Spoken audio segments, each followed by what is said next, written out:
கொஞ்சம் கூடுகையாக இருந்தாலும் உம்முடைய வெளியேற பெற்ற வார்த்தையை சுமந்து வந்திருக்கிற அன்பு ஐயாவை நாங்கள் ஆண்டவரே வாழ்த்துகிறோம். உம்முடைய மகனோடு உம்முடைய கிருபை கூட இருக்கட்டும். ஆசீர்வதிங்க, பலப்படுத்துங்க இயேசுவின் நாமத்தில் பிதாவே. எல்லாரும் உட்காருவோம். அல்லேலூயா. உட்காருங்களேன். நல்ல கையை வைத்து ஒரு அல்லேலூயா சொல்லுங்க. நல்ல கையை வைத்து சந்தோஷமா அல்லேலூயா. நம்முடைய தேவன் நல்லவர். அல்லேலூயா.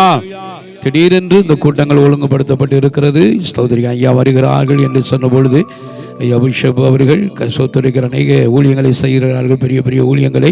இது சிறு கூட்டமாய் இந்த இடத்துல நம்முடைய மத்தியில் வந்திருப்பது மிகுந்த ஒரு சந்தோஷம். கரங்களை தட்டி தேவனை மகிமைப்படுத்துவோம். நல்ல உற்சாகோடு கைகளை தட்டி ஸ்தோத்திரம் ஸ்தோத்திரம் ஸ்தோத்திரம். இப்போது நம்முடைய மத்தியிலே அன்பு ஐயா பிஷப் ஐயா வார்த்தையை கொண்டு வருவார்கள். கரங்களை தட்டி தேவநாமத்தை மகிமைப்படுத்துவோம்.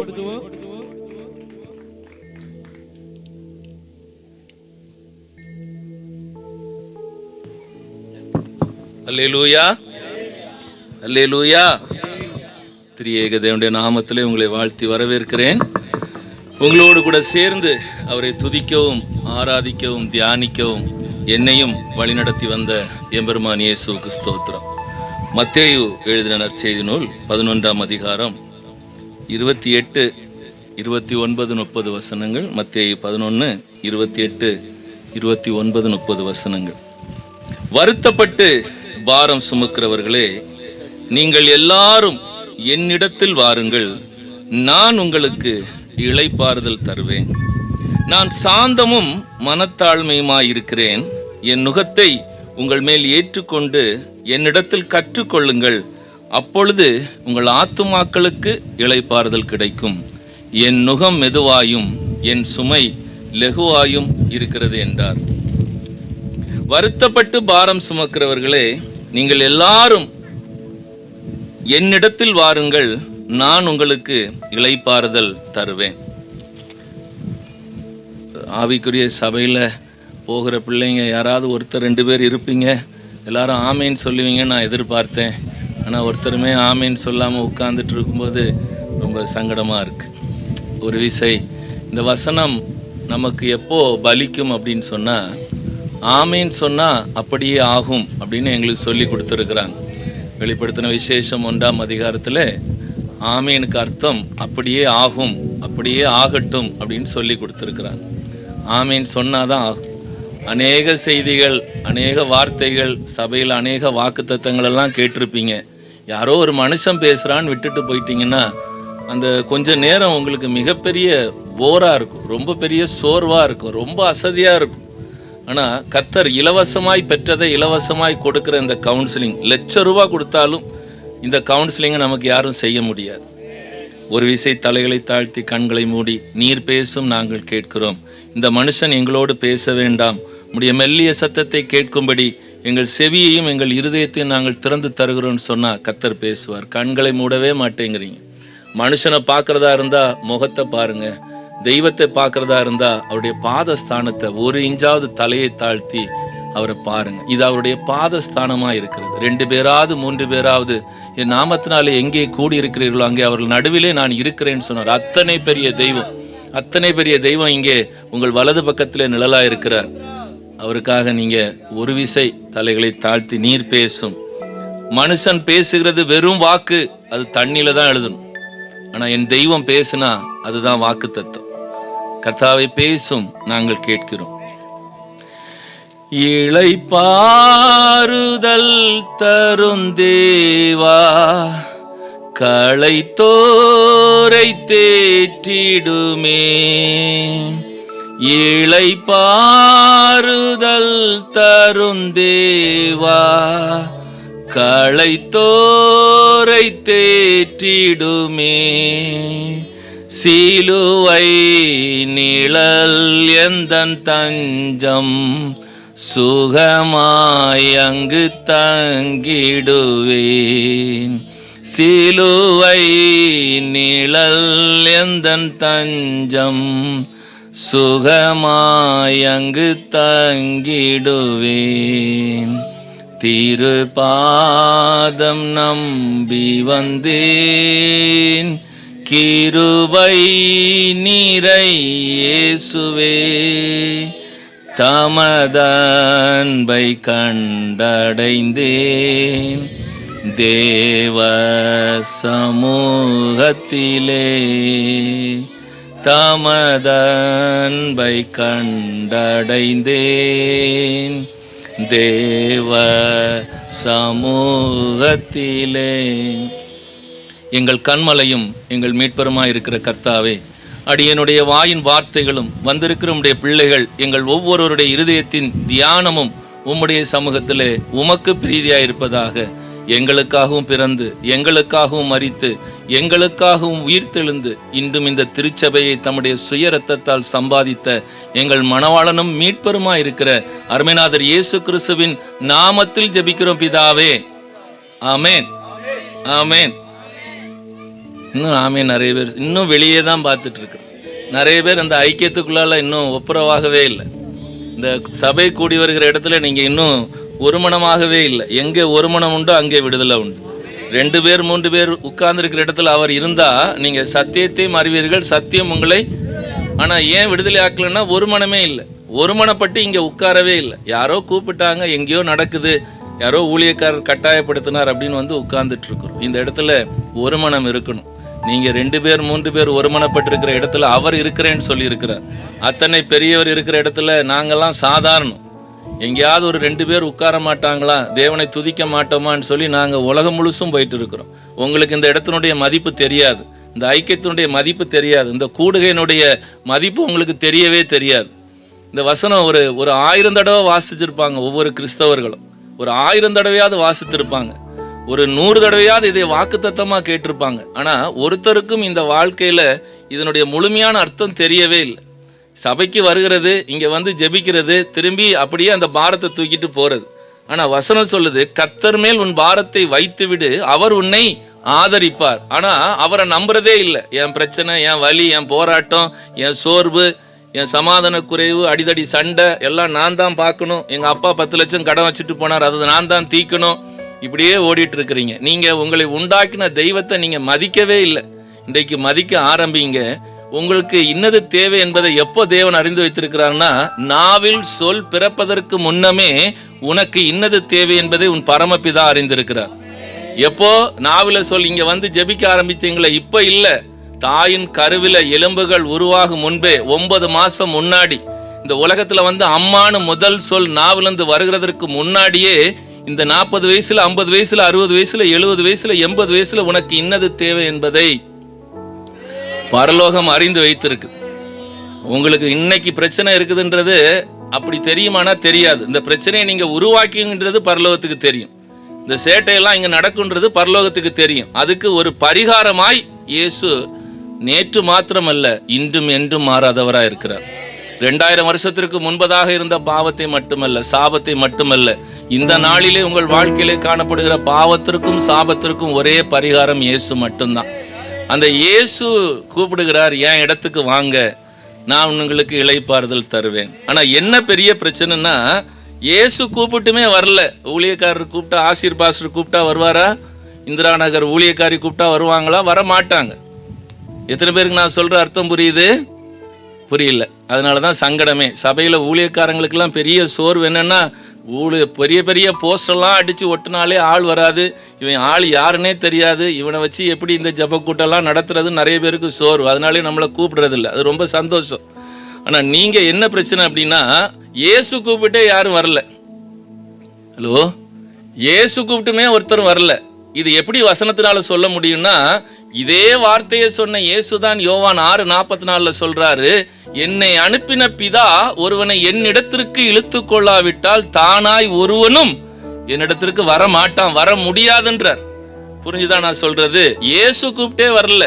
ஆசிர் பாஸ்டருக்கெல்லாம் சங்கடம் இருக்கவே கூடாது, ஆமா, வருத்தப்படவே கூடாது. அவர் இதை மாதிரி இன்னும் 1000 கூட்டம் வச்சாலும் வர்றவன் தான் வருவான். அல்லேலூயா. என்ன விசேஷம் அப்படின்னு கேட்டீங்கன்னு சொன்னா, இந்த இடம் ரொம்ப முக்கியமான இடம். இது சாதாரணமாக செவ்வாய்க்கிழமை நடத்தக்கூடிய ஒரு ஷெட்டு கிடையாது. அநேகருக்கு என்னன்னா, இந்த மாதிரி ஒரு ஷெட்டை பார்த்தாரே ஒரு இலக்காரம். எப்படி பெரிய பில்டிங்காக இருக்கணும், பெரிய கட்டடமாக இருக்கணும், அங்கே பெரிய மணிக்கூண்டு இருக்கணும். அப்படி இருந்தால் தான் அதை ஆலயம் என்கிற இடத்துல கொண்டு வராங்க. உண்மையில் அப்படி ஒரு இடம் இருந்தது தான், உண்மைதான். ஆனா என்ன பிரச்சனைனா, என்ன சங்கடம்னா, ஆகாய் 1ஆம் அதிகாரம் என்றைக்கு எழுதப்பட்டதோ அன்றைக்கு கட்டடம் மாற்றப்பட்டு தொழுவம் உண்டாக்கப்பட்டது. அன்றைக்கு கல்லுனால கட்டப்படுகிற மண்ணுனால கட்டப்படுகிற கட்டடம் அல்ல, மரங்களை வெட்டி கொண்டு வந்து எனக்கு ஆலயத்தை கட்டுங்கள், அதின்மேல் நான் பிரியமாயிருப்பேன், அதனால் என் மகிமை உண்டாகும். இப்ப மனுஷராய் ஒரு குருடன் கிட்ட கேட்டார் ஆண்டவர், நீ எப்படிதான் பாக்குற அப்படின்னு கேட்கும்போது, நான் நடக்கிற மனிதர்களை மரங்களாய் பார்க்கிறேன்னு சொன்னார். இப்ப யாரெல்லாம் 2 பேர் 3 பேர் சேர்ந்து உங்கள் முழங்காலை மடக்கி நீங்கள் தொழுது கொள்கிறீரோ அதுலதான் அவர் பிரியப்படுகிறார். அதனாலதான் இயேசு சொல்லும் போது, இந்த கட்டடத்தில் இல்லாத, இந்த ஆலயத்தில் இல்லாத, இந்த மலையில் இல்லாத ஆட்கள் எனக்கு இல்லைன்னு சொல்லாம, இந்த தொழுவத்தில் இல்லாத வேறு ஆடுகள் எனக்கு உண்டுன்னு சொன்னார். தொழுவம் இப்படிதான் இருக்கும், நம்ம தான் அட்ஜஸ்ட் பண்ணி உட்காரணும். ஆடா இருந்தா தொழுவத்துல இடம் எப்படி இருக்குது, அழுக்கு எப்படி இருக்குது, இங்க எப்படி ஒருத்தங்க மோசமா ட்ரெஸ் போட்டிருக்கிறாங்க, லுங்கி கட்டிட்டே ஒருத்தர் வந்துட்டாரு, ஒண்ணுமே இல்லைங்க. அவர் இருக்கிற இடத்துல நீ செருப்பு போட வேண்டிய அவசியம் இல்லை. என்றைக்கு பூமியை சபித்தாரோ அன்றைக்கு மனுஷன் செருப்பை கண்டுபிடிச்சிட்டான், பாதரட்சியை கண்டுபிடிச்சிட்டான். ஆனா என் தெய்வம் சொல்றாரு, நீ நிக்கிற இடம் பரிசுத்த பூமி, இங்க செருப்பு தேவையில்லடா, கலட்டி போடுறான்றார்.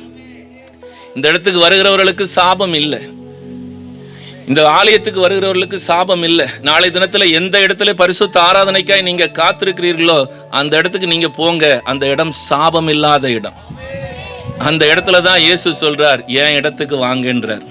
வர முடியாதுன்னு தெரிஞ்சு அவர் சொல்றார். அது ஏன்றது அவருக்கு தெரியறத நான் உங்களுக்கு சொல்லிடுறேன்.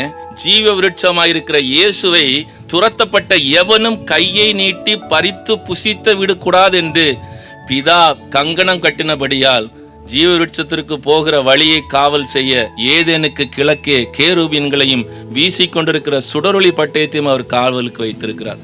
அதை தாண்டி ஒரு பயலும் உள்ள வர முடியாது. உங்க சபை, உங்களுடைய ஐக்கியம், உங்களுடைய கூட்டமைப்பு, உங்களுடைய ஆலயம் என்கிற அந்த இடம் ஏன் பரிசுத்த ஆலயம்னு சொல்லப்படுது தெரியுமா? இரவும் பகலும் கேருபீன்கள் அதை சுற்றிட்டு இருக்கிறாங்க. அவர்களுக்கு ஒரே ஒரு வேலை தான், உங்க சபையை சுற்றி ஒரே ஒரு வேலை தான்.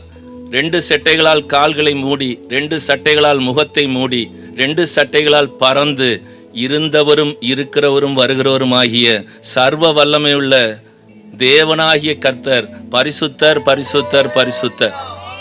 அந்த ஒன்றும் செஞ்சுக்கிட்டே இருக்கிறதுனால தான் உங்க திருச்சபை ஐக்கியம் நடக்கப்படுகிற அது கூடாரமோ கட்டடமோ அல்லது ஒரு மரத்தடியோ அது மகா பரிசுத்த ஸ்தலமாய் என் தெய்வத்தினுடைய பாதஸ்தானமாய் இருக்கு. இந்த இடத்த வேற யாராலையும் உள்ள வர முடியாது. பரிசுத்தமாக்குறதற்கு எப்படி கேருபீன்களை அவருடைய இடத்துல வைத்திருக்கிறாரோ அதே போல இந்த இடத்தை பாதுகாப்பதற்காக வீசிக்கொண்டிருக்கிற சுடரொளி பட்டயத்தை அவர் வைத்திருக்கிறார். எத்தனை தான் நீங்க கூப்பாடு போட்டு லட்சம் நோட்டீஸ் அடிச்சு மல்டிப்ளெக்ஸ் பேனர் வச்சு ஆலங்குளத்துல கூப்பிட்டாலும் வருகிற இத்தனை பேர் தான் வந்திருப்போம். ஏன் அப்படின்னா இந்த இடத்துல சுற்றி உங்க வீட்டில் இருக்கிற சாதாரண ஒரு அறிவாள் கத்தியே, ஒரு கத்தியோ ஒரு வெட்டறிவாளோ ஏதோ ஒன்று ஒரு 4-5 பேரை போட்டு தாக்கும்னா அண்ட சராசரத்தை உண்டாக்கின ஆண்டவருடைய வீசிக்கொண்டிருக்கிற சுடரொளி பட்டயம் யாரையாச்சும் உள்ள விடுமா? வர முடியாது. ஆனா இந்த இடத்துக்குள்ளால நீங்களும் நானும் ஏன் வந்தோம், எப்படி வந்தோம்? ஏசாயா 56ஆம் அதிகாரத்தினுடைய 7ஆம் வசனம் சொல்லுது, இங்க வர முடியாது, இந்த இடத்துக்குள்ளால வர முடியாது. உங்களுக்கு முதலாவது தெரிய வேண்டிய எது அவருடைய இடம், எது அவருடைய இடம். இயேசுன்னு பேர் போட்டிருந்தா தூத்துக்குடிக்கு வண்டி ஏறி போயிடுறான், இயேசுன்னு பேர் போட்டிருந்தா விருதுநகருக்கு வண்டி ஏறி போயிடுறான், இயேசுன்னு பேர் போட்டிருக்கிறாருன்னு சென்னைக்கு வண்டி ஏறி போயிடுறாங்க. இயேசு எங்க இருக்கிறாருன்னு சங்கீதம் 11:4 ஆபகுக்கு 2:20 சொல்லி இருக்கிறார். அந்த இடத்துக்கு தான் அவர் வர சொல்றார். இயேசு எங்க இருக்கிறாரு? இது வரைக்கும் ஒருத்தரும் எடுக்கல, பைபிளே எடுக்கல. ஏதோ கதை கேட்குறோம், எவனோ ஒரு கழட்டு ஏதோ பேச வந்திருக்கிறான் போல இருக்குது, எங்களுக்கு தெரியாததெல்லாம் சொல்ல வந்துட்டான் அப்படின்னு எகத்தாளமா இருக்கிற மாதிரி இருக்கு. பைபிள் எடுத்து படிங்க, ஒரு 4 பேருக்கு சொல்லுங்க, கர்த்தர் தம்முடைய பரிசுத்த ஆலயத்தில் மட்டும் இருக்கிறார், வேற எங்கேயும் அவர் இருக்க மாட்டார். அவர் வானத்தை தமக்காக தெரிந்து கொண்டு பூமியை மனுஷனுக்காக கொடுத்த போது, பூமியானது மனுஷன் நிமித்தமாய் பாழ்படுத்தப்பட்ட போது, இந்த சபிக்கப்பட்ட பூமியிலே என் தெய்வத்தால் சாபம் கூறப்பட்ட முள்ளும் குறுக்கும் முளைப்பிக்கிற இந்த பூமியிலே என் தெய்வம் சங்கீதம் 132:13 படியாய் சீயோன் என்கிற மணவாட்டி கூடுகையை அவர் தெரிந்து கொண்டு அந்த ஸ்தலத்தை தமக்கு வாசஸ்தலமாகும்படி விரும்பினார். இதுக்கு பெரிய பில்டிங் எல்லாம் தேவையில்லை, இதுக்கு பெரிய 10-20 பிஷப் எல்லாம் தேவையில்லை. ஊழியம் செய்யறதுக்கு தேவன் அழைத்த ஒரு ஆணோ ஒரு பெண்ணோ, கிறிஸ்துவுக்குள் ஆணென்றும் இல்லை பெண்ணென்றும் இல்லை. இங்கே எல்லாருமே 12 வயசு வரைக்கும் என் குழந்தை செத்து போனா அதை தலித்தாகும் என்று என் தேவன் பரலோகத்தில் கொண்டு வருவார், என்னிடத்தில் வருகிறதற்கு இடம் கொடுங்கள் என்று சொன்னவர். ஆனால் 13வது வயசு ஞானஸ்நானத்தின் மூலமா என் குழந்தை பரிசுத்தமாக்கப்பட்டு என் மணவாளன் இயேசுவுக்கு நிச்சயதார்த்தம் செய்து கொடுக்கிற ஆராதனை தான் அந்த ஞானஸ்நான ஆராதனை. அதற்கு அப்புறமாக என் தேவன் எனக்கு எப்படி வலப்புறத்தில் நிழலாக இருக்கிறாரோ அதே போல என் மகளுக்கும் என் மகனுக்கும் என்னுடைய பேர பிள்ளைகளுக்கும் அவர் வலதுபுறத்தில் நிழலாக இருப்பார். அதனால பகலிலே வெயிலாகிலும் இரவிலே நிலவாகிலும் அவர்களை சேதப்படுத்தாது. இந்த சபிக்கப்பட்ட பூமியிலே அவர் மணவாட்டி கூடியிருக்கக்கூடிய இடத்தை யாரெல்லாம் இயேசு மாத்திரம் எனக்கு போதும் என்று சொல்லுகிறார்களோ அவர்கள் தான் மணவாட்டி. ஆணென்றும் இல்லை பெண்ணென்றும் இல்லை, இயேசு மாத்திரம் போதும். எனக்கு கணவன் சரியில்லை, பிள்ளை சரியில்லை, பெற்றோர் சரியில்லை, மனைவி சரியில்லை, யார் சரியில்லாம இருந்தாலும் இயேசு சரியானவர். இயேசு சரியானவர். அவரை மாதிரி பெர்ஃபெக்டான ஒரு தெய்வம் உலகத்திலே கிடையாது. ஒரு தாயும் தகப்பனும் உன் எல்லா பிரச்சனையும் நான் பார்த்துக்கிறேன்னு சொல்லவே முடியாது. உன் பிரச்சனை எல்லாத்தையும் என்கிட்ட கொண்டு வா நான் பார்த்துக்கிறேன் சொல்லவே முடியாது. ஒருவேளை பணம் காசு வேணா சொல்லலாம், உனக்கு 5 லட்சம் கடனா வந்துடுமா, வந்துரு நான் தந்து விடுறேன் அப்படின்னு வேணா சொல்லலாமா இருக்கலாம். ஆனா உனக்கு நோயா என்கிட்ட வான்னு ஒரு தகப்பனும் சொல்ல முடியாது, ஒரு தாயும் சொல்ல முடியாது. உன் வீட்டுல சமாதான குறைவா நீ என்கிட்ட வான்னு ஒரு தாயும் தகப்பனும் ஒரு சகோதரனும் ஒரு சமுதாய தலைவனும் சொல்ல முடியாது. ஆனா ஒரே ஒரு தலைவன், என் இயேசு மகாராஜன், உன் பிரச்சனை எல்லாத்தையும் தூக்கிக்கிட்டு என் இடத்துக்கு வா, நான் உன் மூச்சு இழைப்புக்கு ஆறுதல் தர்றேன். இங்க என் சபையில வந்து என் பாடத்தை கற்றுக்கொள், நான் உன் ஆத்துமாவுக்கு பரலோகத்தை தரேன். என் நுகம் மெதுவாயும் என் சுமை லகுவாயும் இருக்குண்ணா. இப்போ நான் என்ன வசனம் உங்கள்கிட்ட எடுத்து கையில் வைக்க சொன்னேன்? என்ன வசனத்தை எடுக்க சொன்னேன்? எந்த வசனம்? சங்கீதம் 132:13 மனசுல வச்சுக்கங்க. இந்த பூமி என் தெய்வத்தால் சபிக்கப்பட்ட பூமி. இந்த பரதேசியாய் நீ வாழ்கிற பரிசுத்த ஆவியானவருடைய அனுக்கிரகத்தால் 80 வருஷம் நீ வாழ்கிற இந்த இடத்துல நீ இந்த இடம் மட்டும்தான் அபிஷேகிக்கப்பட்ட இடம். இந்த இடத்தை மட்டும்தான் கர்த்தர் தெரிந்து கொண்டு அது தமக்கு வாசஸ்தலமாக வீடாக விரும்பினார். இந்த இடத்துக்கு தகுதி இல்லாத ஒருத்தனையும் அவர் தகுதிப்படுத்தி கொண்டு வர தயவுள்ளவராய் இருக்கிறார். ஆனா வேண்டிக் கொள்கிறதற்கும் நினைக்கிறதற்கும் அதிகமாய் தான் அவர் கிரியை செய்வார். இன்றைக்கு எத்தனையோ பேருக்கு இந்த செய்தி போயிருக்கும். இந்த இடத்துல நடத்துறது மாதிரி இன்றைக்கு ஒரு விசேஷித்த ஆராதனை இருக்குது, உங்களை சுத்திகரிக்கிறதுக்கு நாளை தின பரிசுத்த ஆராதனையில திருப்பந்தியிலே தகுதி பெறுவதற்கு தகுதியான ஒரு ஆராதனை இங்க நடக்குது, எல்லாரும் வாங்கன்னு சொல்லி அநேகருக்கு சொல்லியிருப்பாங்க. ஆனாலும் எல்லாரும் வந்திருக்க முடியாது. நீங்களும் நானும் எப்படி வந்தோம் தெரியுமா? தகப்பன் தோளில் சுமப்பது போல உங்களை என் தேவன் இந்த மகா பரிசுத்த பர்வதத்துல கொண்டு வந்து அவர் விட்டிருக்கிறார். இங்க வரவே முடியாது. ஏசாயா 56:7 அதை தான் சொல்லுது. ஏசாயா 56:7 என்ன வசனம் சொல்லுது? இந்த இடத்துக்கு நம்மளால வர முடியாது. ஆனா கர்த்தர் சொல்லுகிறார், நான் என் பரிசுத்த பர்வதத்துக்கு கொண்டு வந்து, என் பரிசுத்த பர்வதம் என்கிற என் ஜெப வீட்டிற்கு, என்னுடைய திருச்சபைக்கு, என்னுடைய ஆலயத்துக்கு, என்னுடைய பாதஸ்தானத்திற்கு நான் உங்களை கொண்டு வந்து அவர்களை மகிழ பண்ணுவேன். அவர்களுடைய சர்வாங்க தகனங்களும் அவருடைய பலிகளும் என் பலிபீடத்தின் மேல் அங்கீகரிக்கப்பட்டிருக்கும். என்னுடைய வீடு சகல ஜனங்களுக்கும் ஜெப வீடு என்னப்படும். பரலோகம் இந்த இடத்தை ஜெப வீடுன்னு சொல்லுது. இதுக்கு ஒரு ஷெட் இல்லாம இருக்கலாம், இதுக்கு ஒரு பெரிய ஒரு என்ன சொல்றது, ஒரு பெரிய கட்டட வசதி இல்லாம இருக்கலாம். ஆனா தேவன் இன்றைக்கு இந்த இடத்தை அங்கீகரித்திருக்கிறார். இந்த ஜெப வீட்டில் வந்து யாரெல்லாம் சர்வ அங்க தகன பலி செலுத்துறீர்களோ உங்களை கர்த்தர் அங்கீகரிப்பார். நீங்க கொண்டு வருகிற பணங்காசு அவருக்கு தேவையே இல்லை. நான் பசியா இருந்தா உங்ககிட்ட சொல்ல மாட்டேன்னு சொன்ன ஒரு நல்ல தெய்வம் ஏன் கூப்பிடுகிறாரு? ஏன் ஆத்துமாக்களை நாங்க எங்களுக்கு கொள்ளை பொருளாய் தாங்கன்னு கேட்கிறோம்னா காணிக்கைக்காக அல்ல. எந்த ஒரு மனுஷனுக்கும் வேலை செஞ்சா கூலியை என் தேவன் கொடுப்பார். ஆனா இந்த சபையில இந்த ஐக்கியத்துல நீங்க செய்ய வேண்டிய வேலை உங்களை பண்படுத்தி பாதுகாத்து கொள்வது. உலகத்துல இருக்கிற எல்லா மனுஷனுக்கும் கொடுக்கப்பட்ட ஒரே வேலை ஆதாமுக்கு கொடுக்கப்பட்ட வேலை, மண்ணை பண்படுத்துவதும் பாதுகாப்பதும். நம்முடைய உருவம் என்னதென்று அவர் அறிந்திருக்கிறார். நாம் மண்ணென்று நினைவு கூறுகிறார் என்று சொல்கிறார். முதலாவது உன்னை நீ தேவனுடைய வசனத்தை கொண்டு பண்படுத்தி, உன்னுடைய வார்த்தையாகிய ஜெபத்தை கொண்டு உன்னை பாதுகாத்து, அதற்கு அப்புறமா உனக்கு கொடுக்கப்பட்ட குடும்பம், உன்னுடைய சபை, உன்னுடைய சமுதாயம், அதில் இருக்கிறவர்கள் வலது கைக்கும் இடது கைக்கும் வித்தியாசம் தெரியாத 120,000 பேருக்கு மேல் காணப்படுகிற இந்த ஆலங்குளத்துக்காக தேவன் பரிதபிக்கும் போது நீ இந்த ஜனங்களை பண்படுத்துவதற்கான வசனத்தை சொல்கிற இந்த இடம் எங்கள் தேவனுடைய ஏதேன். இதுதான் எங்கள் தேவனுடைய சீயோன். இதுதான் எங்கள் தேவனுடைய மகா பரிசுத்த சபை. இந்த இடத்துல வந்த உங்களை நான் ஒரு விசை வாழ்த்தி ஆசீர்வதிக்கிறேன். நீங்கள் இப்பொழுது இருக்கிறதை பார்க்கலும் 1000 மடங்கு பரிசுத்தத்திலும் விசுவாசத்திலும் சௌக்கியத்திலும் ஆரோக்கியத்திலும் பாதுகாப்பிலும் ஜெயத்திலும் அதிகமாகும்படி எங்கள் பிதாக்களின் தேவனாய் கர்த்தர் சொல்லியபடியே உங்களை ஆசீர்வதிப்பாராக. ஆமேன். ஒரே ஒருத்தர் தான் சொன்னேன், வேற யாருமே ஆமேன்னு சொல்லல. நீங்க உங்களுக்கு எத்தனை பேருக்கு இப்போ நம்பிக்கை வருது? என்னுடைய பாரத்தை இந்த இடத்துல கர்த்தர் இறக்கி வைத்து விட்டு என்னை விடுதலையாக்கி அனுப்ப போகிறார் அப்படின்னு சொல்லி எத்தனை பேர் நம்புறீங்க? ஆமேன். எத்தனை பேர் சொன்னீங்க? நிச்சயமா உங்களுடைய வாழ்க்கையில கர்த்தர் அப்படி செய்வார். முதலாவது, இந்த வசனம் கிடைத்த உடனே நீங்க என்ன செய்யணும்னா அதை உட்கொள்ளணும். உங்களுடைய வசனம் கிடைத்தவுடன் அதை உட்கொண்டேன்னு சொன்னா இல்லையா, அந்த வசனத்தின்படி இதை நீங்க ஆமேன் சொல்லுகிறது தான் இந்த வசனத்தை நீங்க உட்கொள்ளுகிற லட்சணம். இத்தனை பேர் புரியுது? லட்சணம். இந்த வசனத்தை எப்படி, இந்த மண்ணாவை, இந்த சாப்பாடை எப்படி சாப்பிடணும்? அறக்க பறக்க சாப்பிடக்கூடாது, அசை போட்டு சாப்பிடணும், ருசிச்சு சாப்பிடணும். இரவும் பகலும் இந்த வசனத்தை அசை போடுகிற மனுஷன் பாக்கியவான். தேவன் பலி, எந்த பலியெல்லாம் ஏறெடுத்துக் கொள்வேன்னு சொன்னாரு? விரிகுளம்புள்ளதா இருக்கணும், அசை போடுகிறதா இருக்கணும். எல்லா மனுஷனும் விரிகுளம்புள்ளதா இருக்கிறான்.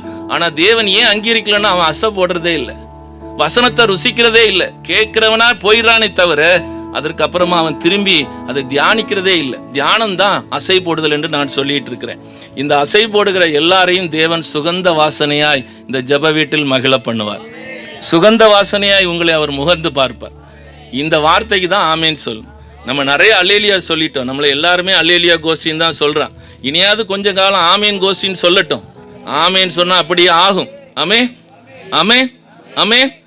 இந்த சங்கீதம் 119 49 எடுத்து அந்த வசனத்தின்படி, தேவனே நீர் என்னை நம்ப பண்ணின உம்முடைய வசனத்தை, மத்தேயு 11:28 எனக்காக நினைத்தருளும். ஒருத்தர் ஆமேன் சொல்லு, ஆமேன் சொல்லவே. நினைத்தருளும்னா ஆமேன் சொல்லியிருக்கணுமே. நீங்க இன்றைக்கு உங்களை எந்த வசனத்தை கர்த்தர் நம்ப சொன்னாரு? இன்றைக்கு என்ன வசனத்தை நம்ப சொன்னார்? எதற்காக இத்தனை பேர் இத்தனை தூரம் வந்து இங்க வந்து உட்கார்ந்துட்டு இருக்கிறோம்? இந்த ஸ்டாண்ட் எடுத்தா நிக்க கூட முடியாது, அத்தனை பலவீனத்தின் மத்தியில் இங்க ஏன் நின்றுட்டு இருக்கிறோம்? என்னை நம்ப பண்ணின அவருடைய வார்த்தை. இங்க வந்து என் பாரத்தை, உன் பாரத்தை இறக்கி வச்சிரு, நான் உனக்கு மூச்சு இழைப்புக்கு ஆறுதல் தருவேன். ஏன் ஆறுதல் தரணும்? இந்த வசனம் தான் இந்த சிறுமைப்பட்டிருக்கிற எனக்கு ஆறுதல். இந்த நேரம் கலங்கி தவித்திருக்கிற எனக்கு இந்த வசனம் மட்டும்தான் இளைப்பாறுதலா இருக்க முடியும். நான் சொல்லுவேன் ஒரே ஒரு வார்த்தை, இதுதான் உண்மையான எழுப்புதல். உம்முடைய வாக்கு என்னை உயிர்ப்பித்தது. எனக்கு நம்பிக்கையே கிடையாது. எனக்கு சுகம் வருமா உனக்கு தெரியாது, உனக்கு சுகம் கிடைக்குமா எனக்கு தெரியாது, உனக்கு சௌக்கியமாக முடியுமா, உனக்கு நல்ல வருமானம் கிடைக்குமா எனக்கு தெரியாது. ஆனா நிச்சயமா என்னால சொல்ல முடியும், என் தேவன் இந்த நிமிஷத்திலிருந்து நீ விரும்பினால், நீ நம்பினால், நீ அநேகம் ஜாதிகளுக்கு கடன் கொடுப்பாய், நீயோ கடன் வாங்காதிருப்பாய். ஆனா யாரும் நம்புறதே இல்லை. இதெல்லாம் நடக்குமா? சுகம் கொடுத்துருவாரு, அதுதான் நம்புறாங்க. ஆனா கடனை தீர்ப்பான்றதை யாரும் நம்புறதில்லை.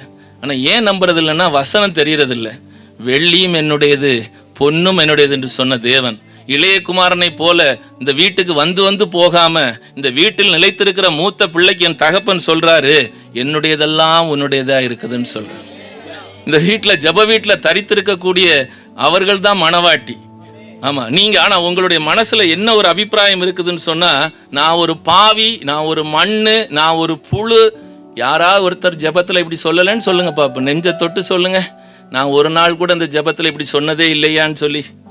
உங்களால நம்ப முடியல. உங்க மனசுக்குள்ளால ஒரு குட்டிச்சாத்தான் உட்கார்ந்து இதை சொல்லுது. ஆனா நீங்க யாரு? அடிமைத்தனத்தின் ஆவியை பெறாமல் அப்பா பிதாவே என்று கூப்பிடத்தக்கதான. ஆனா ஏன் இன்னும் பயத்தோட உட்கார்ந்துட்டு இருக்கிறீங்க?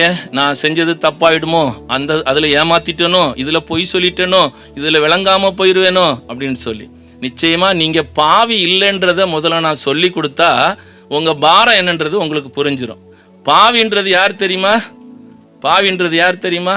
சபைக்கு வராம இருக்கிறான்ல அவன் தான் பாவி. கொலை செஞ்சவன், கொள்ளையடிச்சவன்லாம் எனக்கு தெரியல, அது பாவியான்னு சொல்லிட்டு அது வேற அக்கிரமமா இருக்கும். ஆனா சங்கீதம் 1ஆம் சங்கீதத்தின்படி என்னால நிச்சயமா சொல்ல முடியும் யாரு பாவினா. சரி, நீதிமான் யாருன்னு தெரிஞ்சா பாவி கண்டுபிடிச்சிடலாம்ல. பாவிகள் நீதிமான்களுடைய சபையில நிலை நிற்பதில்லை. இப்ப யாரை கண்டுபிடிச்சீங்க? பாவியா நீதிமானையா? 2 பேரையும் கண்டுபிடிச்சிங்களா? 2 பேரையும் கண்டுபிடிச்சிட்டீங்களா? நீங்க யாருன்றத நீங்க முடிவு பண்ணிக்கங்க. நீங்க எனக்கு வந்திருக்கிற நீங்க பாவியா நீதிமானான்னு நீங்க கண்டுபிடிச்சீங்க. நான் நீதிமான் கேரண்டி கொடுத்தா கூட ஒருத்தர் ஆமேன்னு சொல்லல. அப்புறம் என்ன செய்யறது? நீங்கள் நீதிமான் சொன்னாலும் நம்ப மாட்டேங்கிறீங்களே. இல்லை, என்ன பிரச்சனைன்னா நீங்கள் உலகத்தை பார்த்து பயப்படுறீங்க, சமுதாயத்தை பார்த்து பயப்படுறீங்க. பயப்படாதீங்க. ஜீவனை அழிக்க வல்ல அவர்களுக்கு பயப்படாமல் ஆத்துமாவையும் சரீரத்தையும் கொல்ல வல்லவருக்கு பயப்படு. சரீரத்தை மட்டும் கொண்டு என்ன பிரயோஜனம்? நித்திய ஜீவனை உனக்கு தருவேன் என்பதை அவர் நமக்கு தந்திருக்கிற நல்ல வாக்கு தத்துவம். உனக்கு பரலோக நிச்சயம்னு சொல்றார். வேதத்தை நம்புறவனுக்கு பரலோக நிச்சயம்ன்றார். ஆனா சபைக்கு வரவனுக்கு கூட நம்பிக்கை இல்லை. மோட்ச தியானம் எங்கேயாவது போட்டா ஓடி போயிடுறது. போக முடியுமா? எங்க அண்ணாச்சி ஒருத்தன் இந்த பக்கத்து ஊருக்காரன் தான் 3 லட்சம் ரூபாய்க்கு சாவி வித்துட்டு இருக்கிறான். காலேஜ் எல்லாம் வச்சிருப்பான். அவன் இது ரெக்கார்டாகி வெளியில வரும்போது அவனுக்கும் கேட்கணும். இதெல்லாம் 3 லட்சம் ரூபாய்க்கு சாவி கொடுப்பான். அதை வச்சு திறந்துடலாம், பெட்டி திறந்துடலான்னு சொல்லி. பரலோகத்துக்கு ஏஜென்சி யாருமே கிடையாது, தெரியுமா? ஏஜென்ட் யாருமே கிடையாது. இந்த இடத்துல உட்கார்றவன், சபையில உட்கார்றவன் பரலோகத்துக்கு போவான். இந்த இடுக்கமான வாசல்கள் வழியாக நகரத்திற்குள் பிரவேசிக்கிறவர்கள் பாக்கியவான்கள். இந்த சபைன்றது கொஞ்சம் இடுக்கமாக தான் இருக்கும். பெரிய அளவில் கட்டடமோ பெரிய இதெல்லாம் இந்த மாதிரி ஓலை செட்டு தான் எங்களுக்கெல்லாம் சபை. இது கூட கிடையாது. அப்படிப்பட்ட இடங்களையும் நாங்கள் ஆராதிக்கிறோம். இந்த வாசலுக்குள்ளால வந்தா இது ஏன் இடுக்கமா இருக்குது அப்படின்னு கேட்டீங்கன்னு சொன்னா, இது எவனும் கண்டவனும் வந்துடக்கூடாது. என் தேவனால் அடைக்கப்பட்ட தோட்டம், என் தேவனால் மறைவு கட்டப்பட்ட நீரூற்று, என் தேவனால் முத்தரிக்கப்பட்ட கிணறு. அவ்வளோ சீக்கிரமா தாகமா இருக்கிறான் தண்ணி தான் சொல்லி வாங்கிட முடியாது. கேட்டு பெற்றுக்கொள்ளணும், கேட்டு பெற்றுக்கொள்ளணும். வந்தவெல்லாம் ஏறி உட்கார்ந்துருந்து ஆடிட்டு போகக்கூடாது. அப்படிப்பட்ட மகா பரிசுத்த இடம். இந்த இடத்துல உட்கார்ந்துட்டு இருக்கிற உரிமை பாராட்டுகிற உங்களுக்கு அவர் நன்மை செய்யாம உலகத்தில் இருக்கிற ஒருத்தனுக்கும் ஒன்றும் செய்ய மாட்டேன். சாவி வாங்கி 3 லட்சம் ரூபாய்க்கு மாசம் 3000 ரூபாய் டியூ கட்டி நீங்க பரலோகத்துக்கு போக முடியாது. முதல்ல அந்த எண்ணம் உங்களுக்கு வரணும். அந்த பையன் இந்த பக்கம் வந்தானா, எங்க அண்ணாச்சி அவன் வந்தானா அவன்கிட்ட கேட்கணும், எப்படி நீ கேரண்டி கொடுத்த? நீ அந்த சாவி 1000 ரூபாய்க்கு போகாத அந்த கவரிங் சாவி, அதை வச்சு எப்படி திறக்க முடியும்? எங்க தகப்பனுடைய வீட்டுல கதவு கிடையாதுடா. எங்க தகப்பனுடைய வீட்டுல வாசஸ்தலம் தான் உண்டு. அங்க திருடனும் கிடையாது, துருவும் கிடையாது. சோத்திரம். பாவம் செஞ்சவளை கல்லறிஞ்சு ரோட்ல விட்டே கொண்டு இருக்கலாம். ஆனா அங்க விட்டு கொல்லாம என் தெய்வத்துக்கிட்ட, என் மணவாளன் கிட்ட கொண்டு வரான். இந்த மணவாளன் ஏற்றுக்கொண்டா பாஸ் மார்க், விட்டுட்டு போயிடலாம். மணவாளன் என்ன சொன்னாரு? கல்லறிய சொல்லல, முதல்ல நரகத்துக்கு அனுப்புன்னு சொல்லல. நேத்தைக்கு வரைக்கும் நீ பிடிக்கிறது வரைக்கும் இவ பாவி, ஆனா என்னிடத்தில் வருகிறவனை நான் நரகத்திலே புறம்பே தள்ளுவதில்லைன்னு சொன்னவன். இங்க வந்தா உனக்கு நிச்சயமா பரலோகம். இதுக்கு யாரும் சர்டிபிகேட் தர வேண்டாம்.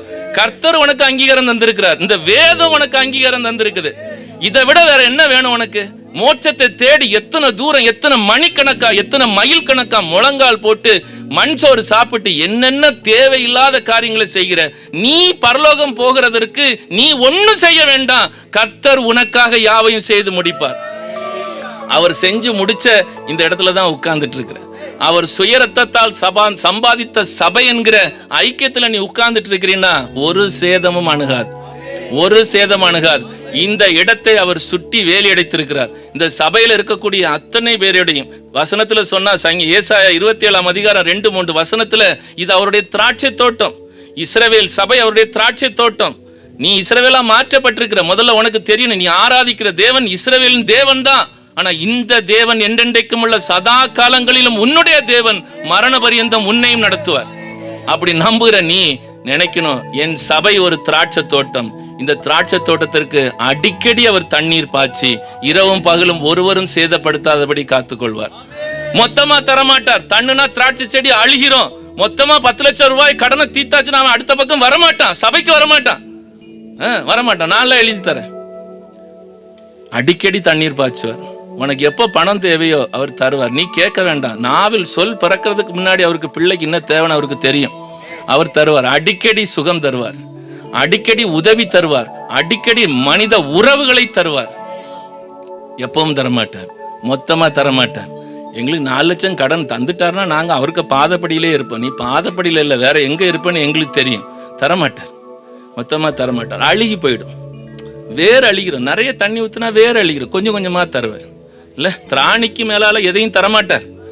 4 லட்சம் ரூபா தாங்குற திராணி உனக்கு இருந்துன்னா தருவார். அவர் பேங்க்ல அக்கௌண்ட் வச்சிருக்கிறியா, இன்கம் டேக்ஸ் கட்டினியா, அப்ப தருவார். இல்லாம தரமாட்டார். எப்படி தருவாரு? அப்படி தந்தாருன்னா அது கள்ளப்பணமாலாம் இருக்கும். என் தேவன் உண்மையானவர், அவர் எப்படி கள்ளப்பணம் தருவார்? புரியல போல இருக்கு. ஊழியக்காரர்கிட்ட கேட்டுங்க. இப்போ நம்ம என்ன பேசிட்டு இருந்தோம், என்ன பேசணும்? இங்க வந்தா பரலோகம், இங்க வந்தா பரலோகம். முதல்ல குனிஞ்சு தரையில் எழுதினார். என்ன எழுதினாரு? ஒருத்தனுக்கும் தெரியாது. உலகத்தில் பெரிய ஆராய்ச்சி, ஊழியக்காரங்க, வேத வியாதி வல்லுநர்கள் எல்லாம் வேத வல்லுநர்கள் எல்லாம் வந்து உட்கார்ந்துட்டு இருந்து என்னென்னவோ கண்டுபிடிச்சிட்டு இருக்கிறார். அவர் என்ன எழுதினாருன்னு தெரியலன்னு சொல்லி. அவர் என்ன எழுதினார்ன்றது சங்கீதம் 87 போட்டிருக்குது. அவர் என்ன எழுதினாரு? நேத்திக்கு வரைக்கும் இவா கெட்டு போனவ, ஆனால் இன்னைக்கு என்னுடைய மனவாட்டி. குனிஞ்சு தனையில அவர் பேர் எழுதுறார்.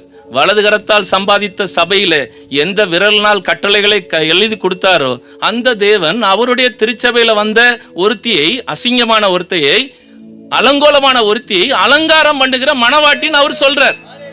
இதுக்கு தான் வெளிப்படுத்தின விசேஷம் நமக்கு தெரியணும். வெண்வஸ்திரம் கொடுத்து பிதாவின் முன்பும் தூதர் முன்பும் அறிக்கை பண்ணுவார். மனவாட்டின்னு அறிக்கை பண்ணுவார். அவர் அறிக்கை பண்ணின அந்த நிமிஷம், அந்த நொடியில உன் பாவம் மன்னிக்கப்பட்டுருச்சு, அந்த நொடியில மன்னிக்கப்பட்டுருச்சு.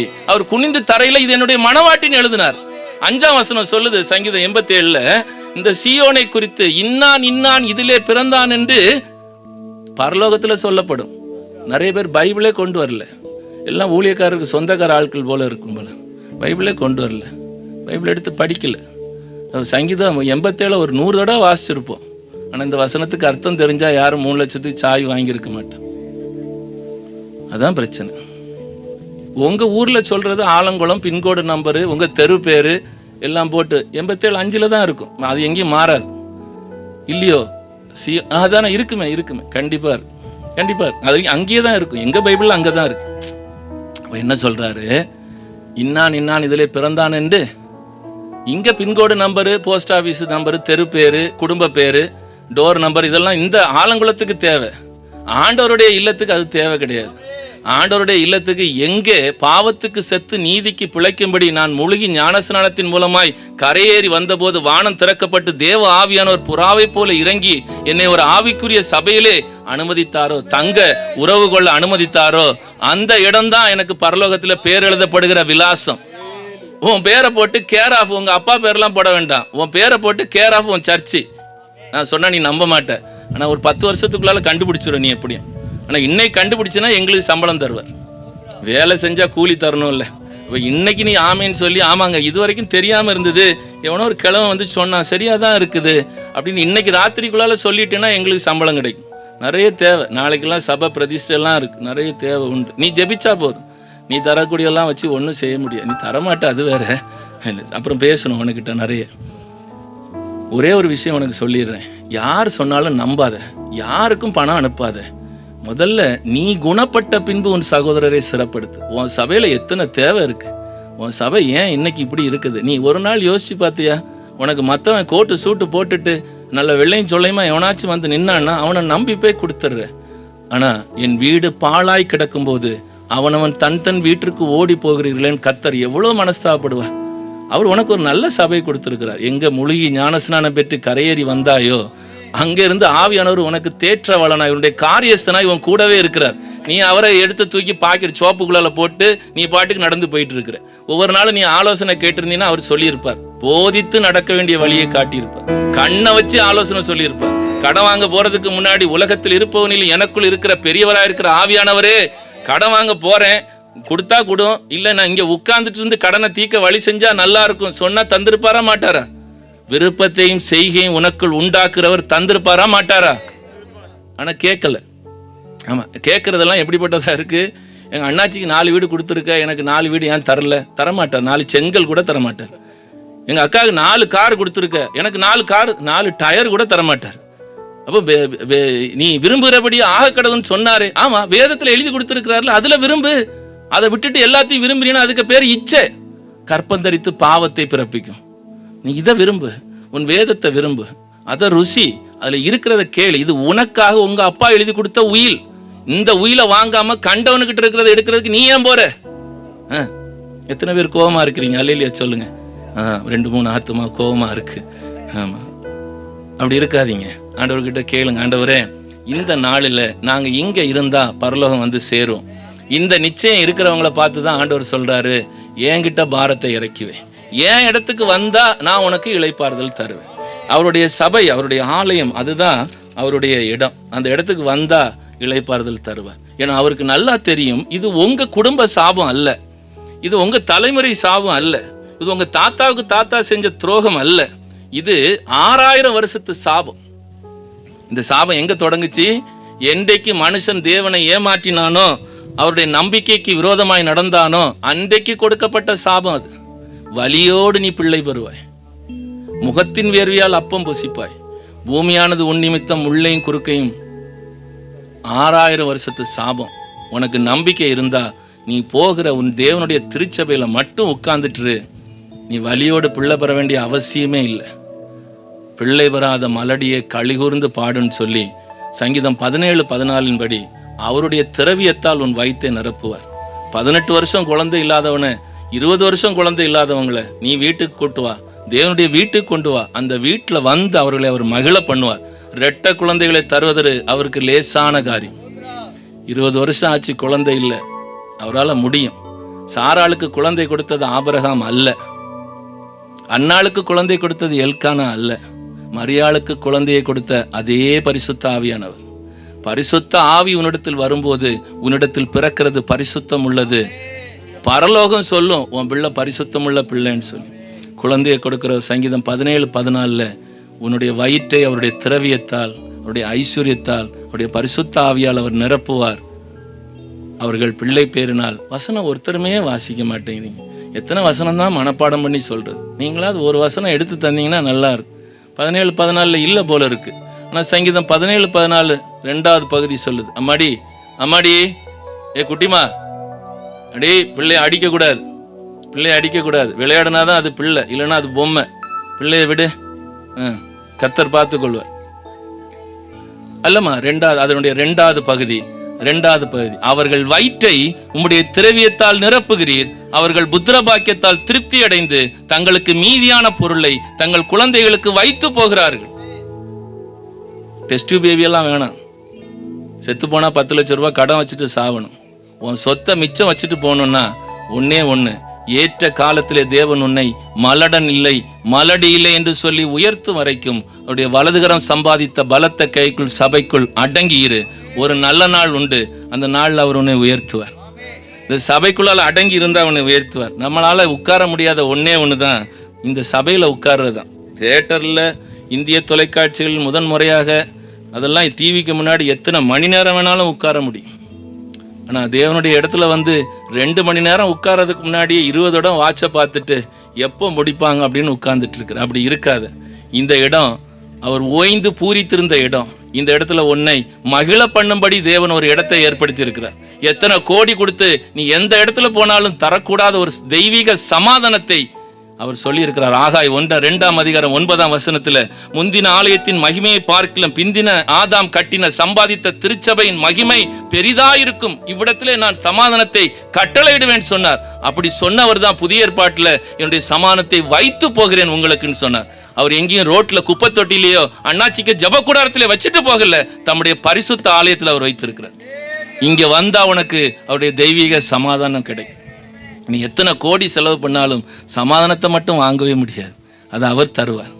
ஏன்னா அவருடைய பெயர் சமாதான பிரபு.